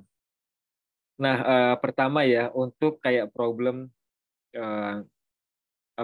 mau apply Max U2U nih, tapi nggak ada network. Nah, memang betul sebagian kampus itu mengeksklusifkan kuota U2U-nya ke kampus-kampus lain di Indonesia yang memang mereka ada network. Tapi ada sebagian juga yang U2U itu dibuka untuk umum gitu. Jadi siapapun boleh daftar. Cuman memang lebih sedikit slotnya gitu. Lebih sedikit kampus-kampus yang membuka untuk U2U. Jadi masih ada kemungkinan untuk apply U2U juga meskipun nggak sebesar G2G. Nah, G2G memang lebih predictable, informasinya juga lebih terbuka. Jadi ada nilai plusnya di situlah untuk G2G. Nah, yang kedua adalah terkait dengan susahnya kalau misal mau jurusan humanities. Yang sering aku share juga ke teman-teman adalah beasiswa Max ini tuh inklusif. Jadi meskipun yang sering kelihatan tuh yang anak-anak teknik, anak-anak kedokteran gitu, tapi Max ini kalau dilihat di websitenya itu nggak memberi jurusan prioritas. Jadi dia nggak ada tuh jurusan ini diprioritaskan untuk Max tahun ini gitu, teknik apa gitu, nggak ada. Semuanya boleh daftar. Aku kenal awardee yang dulu S1-nya tuh desain gitu ada. Yang S1-nya sastra banyak, linguistik itu banyak juga. Sampai yang paling teknis gitu, teknik, kedokteran gitu. Anak-anak Visipol juga ada di sini, anak HI. Aku kan Visipol juga tuh, ada juga anak ilmu pemerintahan. Jadi inklusif, semuanya punya kesempatan yang sama gitu. Meskipun yang sering kelihatan di permukaan tuh yang anak-anak saintek, tapi ini inklusif, semua awardee-nya tuh ada.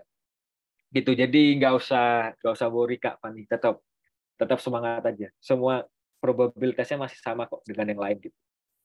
Kemudian yang ketiga, ini research-nya tadi kan udah bisa di breakdown ya. Ada linguistik, ada aspek budayanya juga, ada juga aspek education. Nah ini menurutku tinggal ini aja Kak, tinggal kita nyari sensei aja yang mau. Tinggal nyari sensei yang mau, dan kita tinggal nyari departemen yang kita nih cocok gitu. Karena ada juga dulu di pengalamanku, senseinya cocok gitu. Senseinya mau nerima. Cuman aku lihat fakultasnya dia integrated sama fakultas IT. Jadi Asian Studies sama IT itu digabung jadi satu. Jadi kalau aku kuliah di situ, aku harus ikut mata kuliah programming gitu. Aku nggak sanggup tuh ikut mata kuliah programming. Jadi untuk ini tinggal dicari aja sensei yang mau nerima dan tinggal nyari program yang sekiranya tuh cocok gitu. Ya, insya Allah sih ada ya untuk belajar kayak education gitu. Bukan untuk teacher, tapi untuk researcher lah gitu. Mungkin belajar education system atau mungkin research soal language learning gitu. Itu kan banyak juga tuh. Jadi untuk S3 fokusnya ke sensei-nya aja. Sensei yang mau nerima, kita cek departemennya cocok atau enggak, kita coba approach ke sana gitu. Jadi kira-kira gitu untuk Kak Fani. Apakah sudah menjawab Kak Fani? Satu lagi boleh ya Kak ya? Mohon maaf, Kak Fani, mungkin kita beralih ke teman-teman yang lain dulu ya, Kak ya. Karena, gitu ya, oke. Iya. Terima kasih ya, Kak Raf Yoga. Iya. Terima kasih Kak Fani. Mungkin nanti kalau ada pertanyaan lebih lanjut yang lebih spesifik, bisa langsung ditanyakan ke Kak Raffi ya, Kak ya? Iya, siap. Oke. Terima kasih. Terima kasih kembali. Yang selanjutnya mungkin ada yang resen lagi dari Kak Andre Citro. Mungkin bisa langsung open mic dan open cam, Kak. Untuk pertanyaannya bisa langsung ke depan ya, Kak ya? Karena mengingat keterbatasan waktu juga. Terima kasih. Pertanyaan saya simpel aja sih, Mas Raffi. Saya Andre Citra Febrian Lanyak. Saya mahasiswa semester akhir. Saya mau bertanya hal simpel aja, Mas. Mas itu selama proses pendaftaran Max itu ada merasa insecure nggak, Mas? Kayak gimana nih ketika kalau saya udah ke sana, saya nggak sesuai ekspektasi dari dosen kita, yang kita udah koneksi gitu kan, takutnya kayak kita let down gitu. Kalau Masnya cara deal-nya itu dengan hal seperti itu gimana, Mas? Atau Masnya pernah ngerasain? Itu aja sih, Mas, simpel aja. Mungkin bisa langsung dijawab ya, Kak Raffi ya. Oke. Kalau insecure ya pasti pernah lah, baik waktu seleksi maupun waktu kuliah di sini. Kalau kuliah di sini kitanya sama semua student pasti semuanya pernah insecure. Kayaknya aku belum pernah ketemu yang kayak hidupnya mulus gitu di sini, kayak nggak pernah. Pasti semuanya kerja keras banget. Nah, tapi untuk insecure, aku ngerasa juga karena kampusku itu kan kalau di Indonesia tuh ranking oriented ya gitu. Kita ngelihat sesuatu dari ranking gitu. Kampusku itu secara fasilitas sudah bagus, dosen-dosennya mendukung, networkingnya juga udah luas gitu. Cuman secara ranking dia bukan top 5 juga. Jadi minder nih gitu. Untuk saingannya anak-anak kampus negeri yang rankingnya 1, 2, 3 gitu. Dulu tentu insecure juga. Tapi terus ngelihat baca pengalaman awardee lain, tahu nih kalau Max ini inklusif. Jadi dia nggak mandang Anda dari kampus mana. Selama kita siap, selama kita mampu perform, kita mampu ngasih proposal yang bagus, kita akan dapat kesempatan yang sama. Jadi untuk menghadapi insecurity itu, maka dari itu aku persiapannya dari jauh-jauh hari. Gitu. Jadi dikuat-kuatin persiapannya. Gitu. Oke, semoga menjawab ya Kak Andre ya. Terima kasih, Mas. Terima kasih juga untuk pertanyaannya. Kita beralih lagi ya Kak ya ke kolom chat. Ini ada banyak sekali pertanyaan yang muncul nih Kak. Mungkin bisa dijawab secara singkat dan cepat ya Kak ya. Oke, ada pertanyaan dari Kak Cynthia. Permisi Kak, maaf, untuk tes apakah dilaksanakan di Indonesia atau di Jepang nih Kak? Bisa langsung jawab Kak?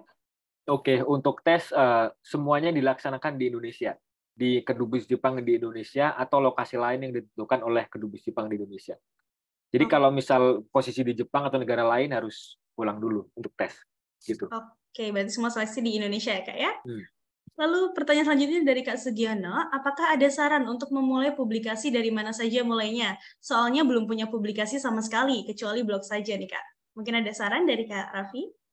Oke, untuk mulai pertama yang paling mudah menurutku ya, maksudnya yang paling sederhana gitu, yang pagernya tuh nggak terlalu tinggi, itu ikut conference, ikut international conference yang ada proceeding-nya. Itu biasanya untuk masuk proceeding itu nggak terlalu diseleksi gitu. Selama kita mampu bayar gitu, maksudnya kita bayar registration fee-nya, publication fee-nya, itu kita akan dapat in conference proceeding gitu. Itu udah kehitung publikasi. Nah, kalau misal conference proceeding udah oke nih, kita coba kirim tulisan ke jurnal-jurnal nasional. Jurnal mungkin dari yang Sinta 3, Sinta 4, Sinta 5 atau Sinta 6 gitu. Itu bisa jadi awal untuk publikasi. Nah, kira-kira gitu. Kalau untuk nulis tugas-tugas kuliah yang kita original nih, pemikiran kita sendiri, itu dikembangin jadi tulisan jurnal juga bisa. Gitu, untuk memulai publikasi. Oke, terima kasih Kak. Semoga menjawab ya Kak Sugiono. Lalu selanjutnya ini ada pertanyaan dari Kak Yati nih Kak. Ada 3 pertanyaan ya Kak ya. Mungkin saya bacakan dulu. Kalau untuk surat rekomendasi dari dosen itu seberapa penting untuk mendukung kelolosan administrasi kita? Lalu pertanyaan kedua, apakah kualitas ISA yang ada di form menjadi pertimbangan berat untuk kelolosan administrasi? Dan yang ketiga, ada untuk terkait research proposal yang menjadi pertimbangan utama apakah harus adanya keuntungan di antara Jepang dan Indonesia terhadap research yang saya lakukan ke depan.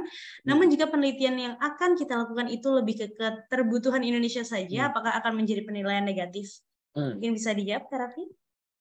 Oke, untuk yang pertama dan kedua, itu aku udah pernah nanya ke Kedubes ya. Jadi kayak nanya ke mereka apa sih kriterianya gitu, penilaiannya apa aja gitu. Mereka tidak mendisclose itu. Gitu. Mereka punya penilaian, punya kriteria, tapi mereka nggak buka ke publik. Jadi untuk pertanyaan pertama dan kedua, aku pun tidak bisa menjawab. Nah yang ketiga, ini sebetulnya nggak apa-apa banget kalau misal yang lebih menerima manfaat itu dari Indonesia. Nggak masalah juga. Karena memang Jepang mengeluarkan beasiswa itu supaya kita bisa mengabdi untuk negara kita gitu, untuk Indonesia. Jadi nggak masalah juga. Dan Jepang mengeluarkan beasiswa itu supaya kita bisa jadi problem solver di community kita gitu, baik di Indonesia atau tempat lain. Jadi nggak masalah. Jadi mungkin untuk keuntungan antara Jepang dan Indonesia lebih ke mungkin kolaborasi research ya gitu. Jadi hasil risetnya memang tidak diaplikasikan di Jepang, tapi kan ada researcher Jepang yang bisa menikmati hasil publikasinya, gitu. Bisa menikmati data-datanya untuk dipelajari dan lain sebagainya. Nah kira-kira gitu. Sejauh ini yang kurasakan tidak ada penilaian negatifnya juga. Oke, semoga menjawab ya Kak pertanyaan ketiganya, karena pertanyaan pertama dan kedua sepertinya tidak bisa dijawab ya Kak ya. Oke, yang selanjutnya ada pertanyaan dari Kak Nadifa. Untuk wawancara menggunakan bahasa Jepang, Inggris, atau Indonesia, Kak? Wawancaranya kita bisa milih antara bahasa Jepang atau bahasa Inggris, tapi nggak dikasih pilihan pakai bahasa Indonesia, gitu. Oke, berarti antara Jepang atau Inggris ya, Kak ya? Oke, selanjutnya ada pertanyaan dari Kak Hemi. Kalau mau ikut beasiswa S2, apakah harus dengan jurusan yang sama ketika S1? Atau boleh beda jurusan nih Kak? Boleh lintas jurusan atau enggak nih? Oke, jadi di regulasinya itu kita diminta untuk linear. Tapi definisi linear ini nggak strict banget. Nanti coba dicek di frequently asked questions-nya di website Kedubes. Nanti silakan dicek bahwa linear tuh nggak harus kayak bener-bener sama gitu. Tapi selama masih satu rumpun yang sama, itu masih dianggap linear. Tapi nanti coba dicek lagi di regulasinya gitu. Yang nggak boleh tuh kalau bener-bener cross gitu. Mungkin S1-nya sastra, S2-nya mau teknik gitu. Atau mungkin S1-nya teknik, terus S2-nya ngambil politik gitu. Itu mungkin kita perlu justifikasi lebih banyak gitu. Kenapa kita mau cross jurusan gitu. Cuman ini perlu dipastikan lagi ke Kedubes Jepang di Indonesia. Kira-kira gitu. Oke, terima kasih Kak Raffi. Lalu yang selanjutnya ada pertanyaan lanjutan nih Kak dari Kak Anin yang tadi sudah bertanya. Kata Kak Anin, di situ tertulis ada periode mencari LOA. Berarti tanpa LOA bisa ya Kak? Supervisor atau sensei-nya berarti informal saja ya? Oke, iya benar. Jadi untuk sebelum mendaftar, gitu, sebelum berkas, sebelum tes tulis, sebelum wawancara, atau sebelum primary screening, itu kita udah punya LOA atau tidak punya LOA, itu statusnya sama. Jadi by regulation nggak ada bedanya. Kita nggak diminta mencantumkan juga. Jadi di awal informal consent itu sudah cukup untuk awal.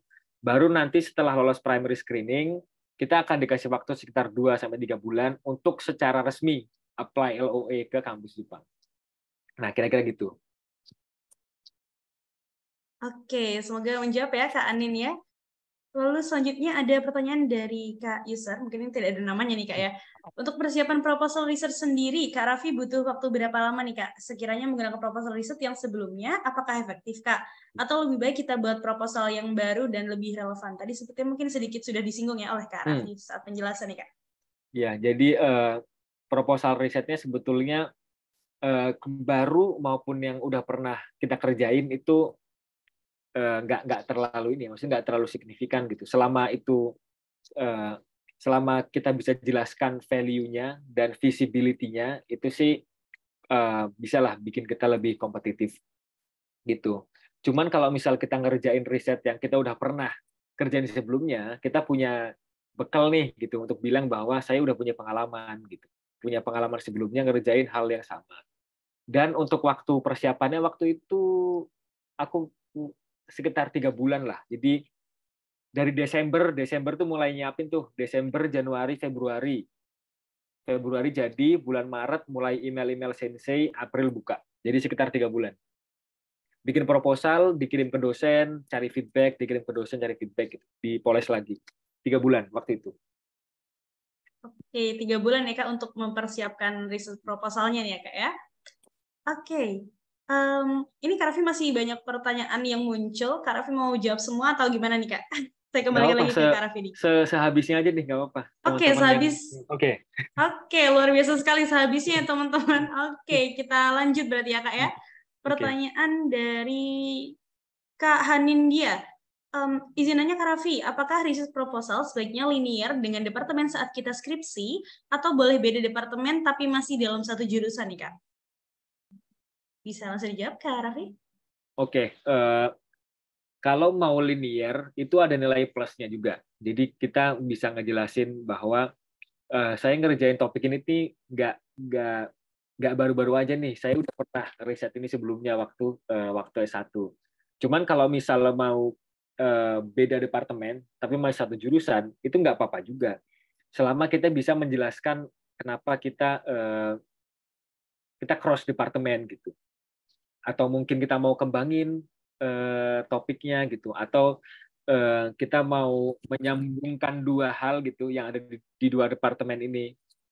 Jadi menurutku semua ada plus minusnya dan tidak terlalu masalah.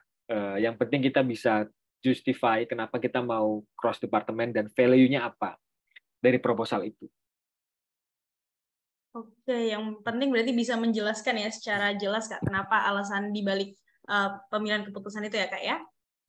Oke, lalu selanjutnya ada pertanyaan dari Kak Rahmat nih. Apakah Kak Yoga berkenan untuk spill cara menjawab 3 pertanyaan di form berkas berdasarkan pengisian Kak Yoga ketika apply Max kemarin nih? Mungkin boleh Kak kalau mau spill? Oh iya, jadi 3 pertanyaan itu ya, 3 pertanyaan tadi tuh udah aku jelasin waktu di presentasi tadi. Tapi waktu di angkatanku dulu 2018 itu belum ada esai untuk yang 3 pertanyaan itu. Jadi formulirnya ya udah nggak isinya data-data pribadi, data publikasi gitu. Jadi nggak ada esainya.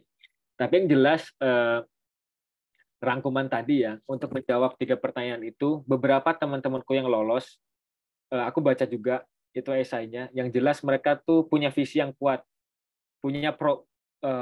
mereka punya tujuan yang jelas gitu, mau menyelesaikan permasalahan apa, dan kenapa harus di Jepang kuliahnya, dan mereka punya rencana yang jelas mau mengaplikasikan ilmunya dengan cara seperti apa.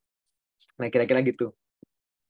Oke, tadi juga sudah dijelaskan ya oleh Kak Raffi secara jelas tadi saya ingat untuk per detail dari pertanyaannya. Ada 3 pertanyaan, terus poin-poin apa aja sih yang harus diperkuat untuk menjawab esai tersebut ya Kak? Karena di zaman Kak Raffi mungkin belum ada ya Kak untuk persyaratan itu. Oke, semoga menjawab ya Kak Ahmad. Mungkin nanti bisa dilihat lagi recordingnya sambil dipelajari lagi nih. Oke, ada pertanyaan lagi dari Kak Rian Pahlevi. Permisi Kak, izin bertanya sekali lagi. Apakah beasiswa Max memberikan kebebasan memilih kampus dan prodi yang ada di Jepang, atau malah kampus dan prodinya terbatas nih? Mungkin boleh dijawab, Kak? Oke, jadi secara regulasi, Max itu kan dia Kemendikbudnya kan. Jadi dia membawahi semua kampus yang ada di Jepang. Jadi secara peraturan itu dia nggak membatasi tuh. Justru lebih inklusif, bisa dipakai kemana-mana gitu kalau di kampus Jepang. Nah, tapi ini kasusnya untuk Rian karena mungkin nanti mau ngejar yang D2, D3 atau S1, jadi ada sedikit perbedaan. Kalau nanti untuk teman-teman yang gakubu misal, itu nanti mereka lolos seleksi. Nah, selama setahun pertama, 1 tahun sampai 1,5 tahun itu akan masuk preparatory school di Jepang. Jadi biasanya yang anak-anak sosum itu di Osaka University, terus anak-anak yang Saintek itu di Tokyo University of Foreign Studies. Nah, di situ bakal sekolah bahasa dulu 1,5 tahun, sama dipersiapkan untuk ikut tes masuk perguruan tinggi di Jepang. Jadi nanti belajar mata pelajaran lain juga tuh, fisika, kimia, semuanya dipelajari sesuai dengan standar dan kurikulum Jepang. Baru nanti di akhir akan tes, nanti skornya akan dicari kampus mana yang masuk dengan nilai tersebut. Gitu kira-kira untuk yang lulusan SMA. Jadi ya ada kebebasan memilih kampus dan prodi yang ada di Jepang sesuai dengan regulasi dari Maxi.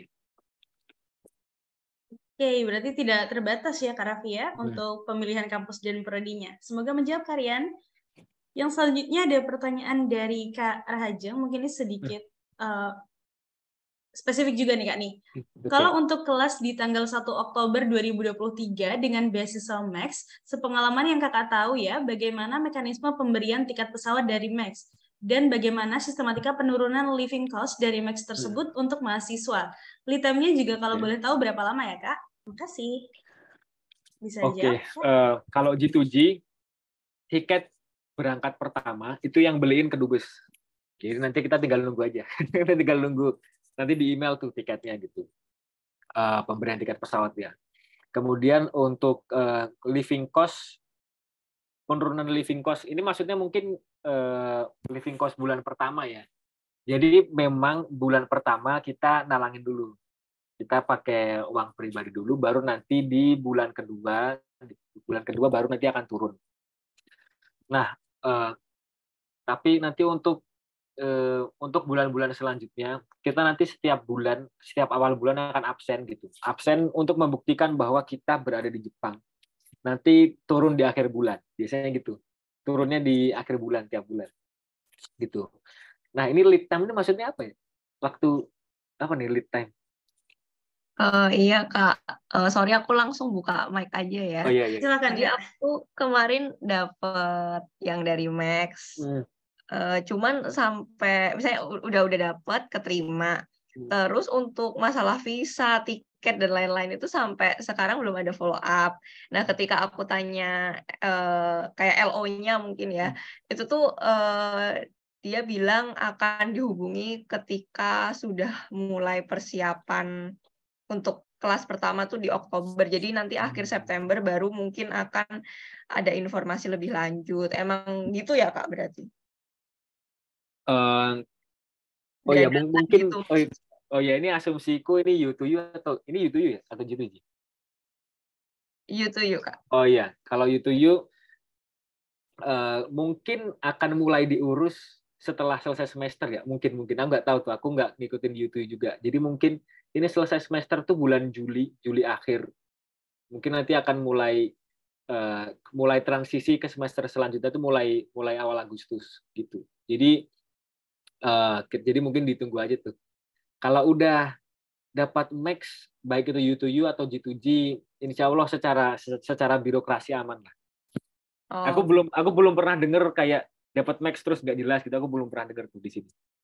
Oh, berarti mungkin emang setelah Juli gitu. Terus untuk visanya berarti memang nanti diuruskan oleh Max-nya langsung gitu ya Kak? Oh iya, untuk visa nanti kita pasti dapat informasi tambahan gitu dari arahan dari Max-nya, baik dari kampus. Cuman nanti di kedubesnya kita akan disendiriin gitu pembuatan visanya. Jadi kita nanti beda lah, relatif lebih ada fast track-nya gitu bikin visa. Ntar santai aja, aman-aman. Oh, oke. Dan berarti untuk informasi lebih lanjutnya memang setelah pergantian semester mungkin.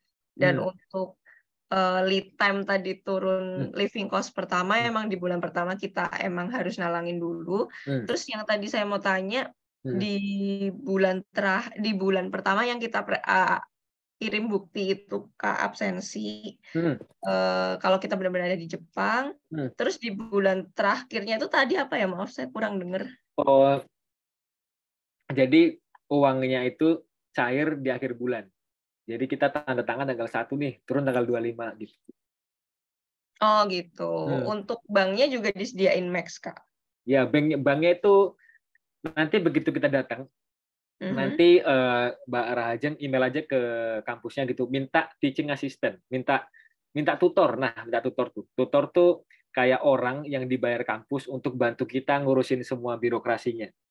Nanti dari bank lapor ke kelurahan, ngurus-ngurus semua tuh nanti tutornya yang ngurusin tuh. Nanti minta aja. Oh, oke. Ya. Jadi aman-aman lah. Kalau udah max secara birokrasi, privilege di Jepang, aman Kak. Oke. Yep. Thank you ya Kak. Oke. Oke, terima kasih Kak Rajeng untuk pertanyaannya. Semoga sudah terjawab semua ya untuk pertanyaannya Kak Rajeng. Oke, selanjutnya ada pertanyaan dari Kak Hanindia, Kak. Mau bertanya lagi nih, saya sempat mencari beberapa graduate school di Jepang dan beberapa tidak menyebutkan apakah itu untuk jenjang master atau PhD. Apakah berarti mereka menyediakan kedua program itu ya, Kak? Mungkin bisa dijawab, Kak Raffi? Oke, mungkin ini yang dimaksud adalah faculty ya. Kalau faculty itu lebih kayak apa ya? Faculty itu kayak tempat untuk riset gitu. Jadi ini sekumpulan dosen yang melakukan riset di fakultas itu. Kalau graduate school seharusnya dia nyebutin sih, maksudnya programnya master atau PhD atau integrated gitu, master atau PhD. Cuman kalau misal belum yakin, email aja ke academic office-nya mereka.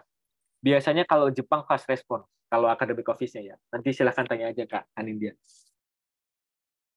Oke, itu ya Kak Anindya untuk saran dari Kak Raffi. Oke, selanjutnya ada pertanyaan dari Kak Fasindia. Maaf Kak, mau tanya nih, saran univ yang ada jurusan desainnya ada nggak Kak dari Kak Raffi? Atau mungkin saran link ya Kak ya untuk cek univ nih ya?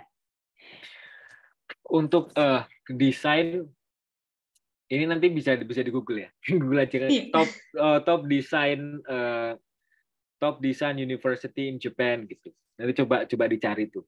Tapi aku pernah tahu ada senior di sini kuliah desain itu di Keio University. Nanti coba dicek tuh. Barangkali menarik programnya. Nanti coba dicek di Keio University atau kampus lain lah. Tinggal di Google aja. Seharusnya sih ketemu. Sambil lihat-lihat kampus-kampus gitu. Sambil googling. Oke, berarti itu ya saran dari Kak Raffi. Langsung aja dicari di Google nih Kak Cynthia. Biar lebih jelas lagi ya Kak ya. Karena akan banyak sekali mungkin sepertinya yang ada jurusan desainnya nih. Oke, selanjutnya ada pertanyaan dari Kak William.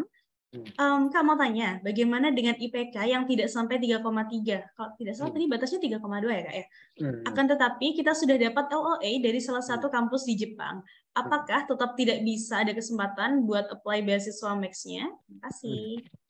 Berjawab, Kak Raffi. Oke, kalau kasusnya seperti ini mungkin bisa ditanya ke kedubes Jepang di Indonesia. Kalau mau apply G2G ya, dijelasin aja gitu. Saya udah punya network yang kuat dengan kampus di Jepang gitu. Ini saya punya bukti nih, saya pernah ada kampus yang nerima saya gitu. Udah ada LOE-nya, udah kenal profesornya, udah punya proposal gitu. Cuman secara administrasi IPK saya nggak nyampe 3,3 gitu. Apakah masih diperkenankan untuk mendaftar secara regulasi gitu? Ntar coba ditanya aja untuk mastiin ke kedubesnya. Oke, berarti make sure-nya langsung ke kedubesnya ya, Kak Raffi. Oke, Kak William juga sudah merespon. Oke, terima kasih juga Kak William untuk pertanyaannya. Lalu selanjutnya ada pertanyaan lagi nih, Kak, dari Kak Siti Salma. Halo Kak Raffi, Kak izin bertanya, apakah kuota itu ditentukan untuk perjurusan atau keseluruhan, Kak? Terima kasih sebelumnya. Oke. Kalau untuk G2G, itu kuota 30 itu untuk semuanya. Jadi yang pasca sarjana itu total 30 itu. Untuk komposisinya, aku pribadi nggak tahu ya, apakah Max panitianya punya kebijakan ini dikasih sekian untuk jurusan ini, sekian untuk jurusan ini gitu. Aku pribadi nggak tahu. Cuman secara regulasi itu kuota itu untuk semuanya. Jadi kita fokusnya memperebutkan ya 30-an kursi gitu. Jadi nggak dibagi per jurusan.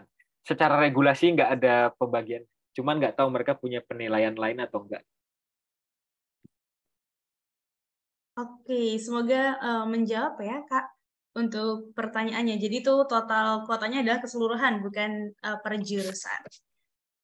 Oke, ini ada pertanyaan yang masuk ke saya nih Kak, tapi mungkin sepertinya kakaknya salah tulis, jadi nggak ke everyone, jadi masuknya ke saya begitu Kak. Oke, ini ada pertanyaan dari Kak Nida. Kak Raffi, apakah soal-soal yang dikerjakan saat tes tulis mirip dengan soal-soal tahun lalu ya, ataukah berbeda jauh sekali? Mungkin bisa dijawab Kak Raffi. Oke, tipe dan model soalnya itu nggak jauh berbeda gitu. Jadi dari komposisi jumlah soalnya, terus Romawinya itu sejauh ini nggak sejauh ini ya. Waktu itu 5 tahun lalu itu masih sama kayak tahun-tahun sebelumnya. Jadi nggak terlalu jauh berbeda dengan soal-soal tahun sebelumnya.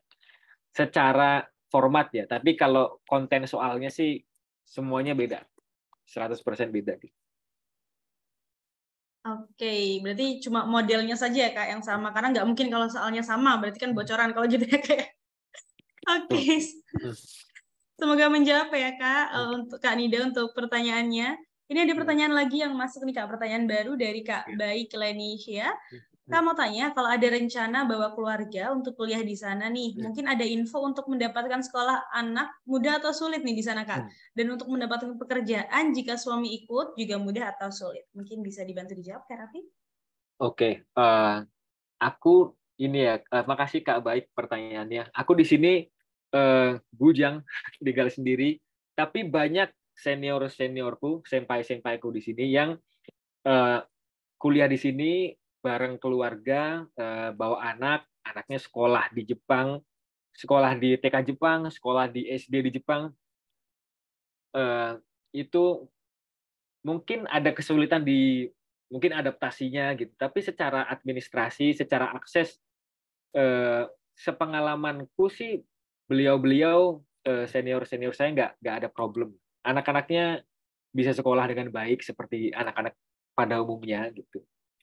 Kemudian kalau ada mungkin pasangan yang mau ikut, baik suaminya atau istrinya, itu kalau visanya visa dependent, itu bisa kerja part-time. Jadi banyak senior-senior dan teman-teman yang di sini suaminya atau istrinya ikut sekolah gitu, tapi di waktu luang sambil mendampingi sekolah itu kerja part-time. Mungkin kerja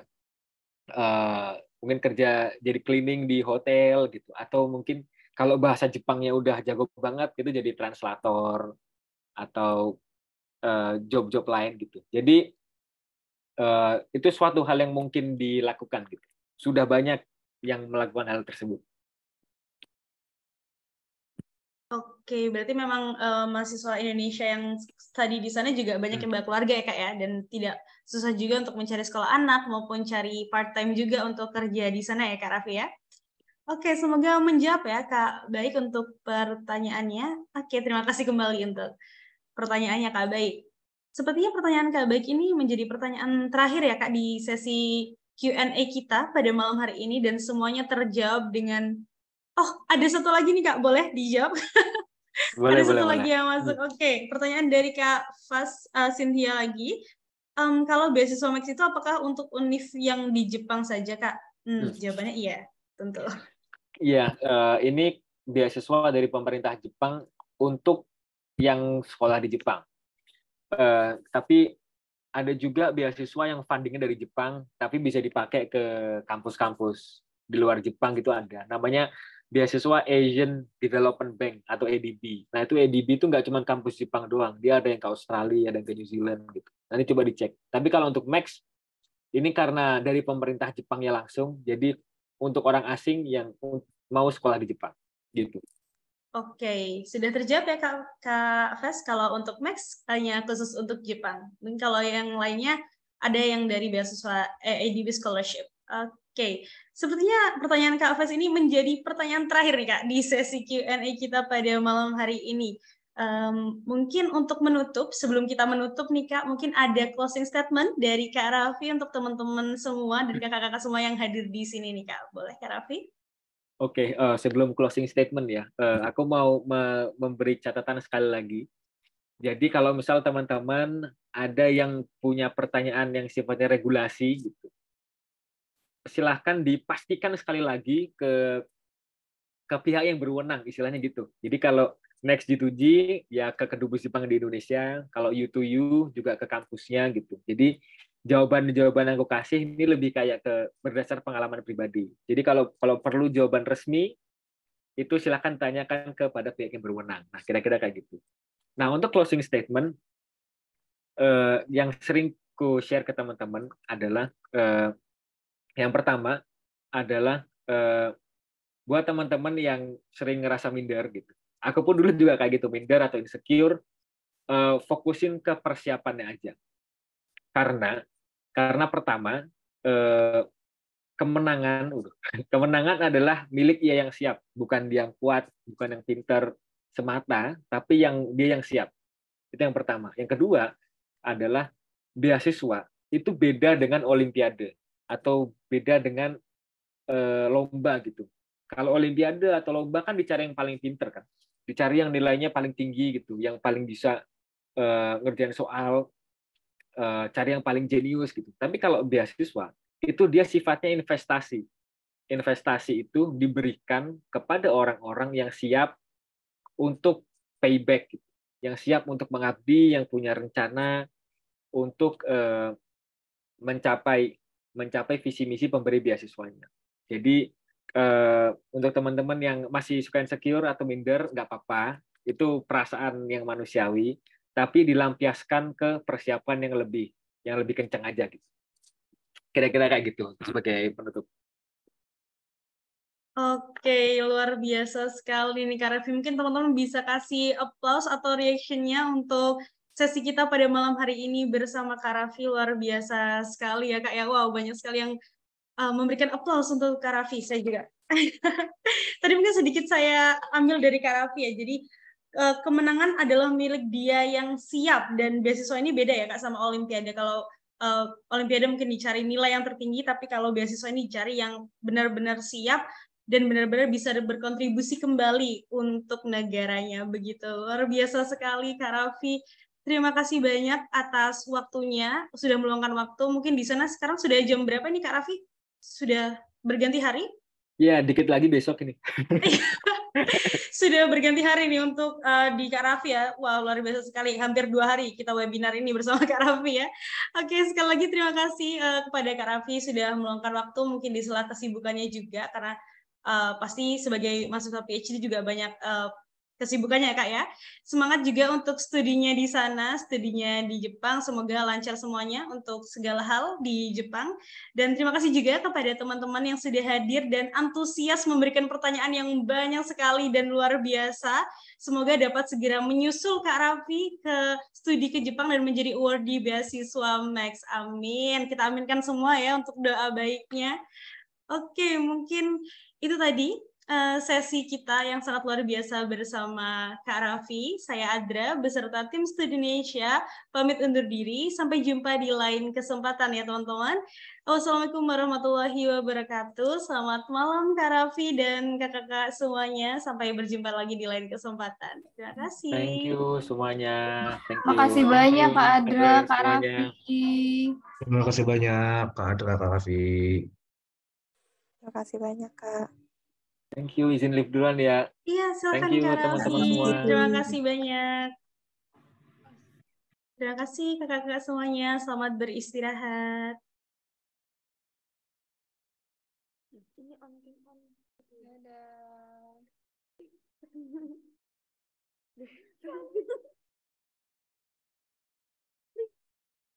Terima kasih kakak-kakak yang masih ada di dalam room Zoom. Saya izin end meeting ya. Terima kasih, selamat malam semuanya. Tetap semangat.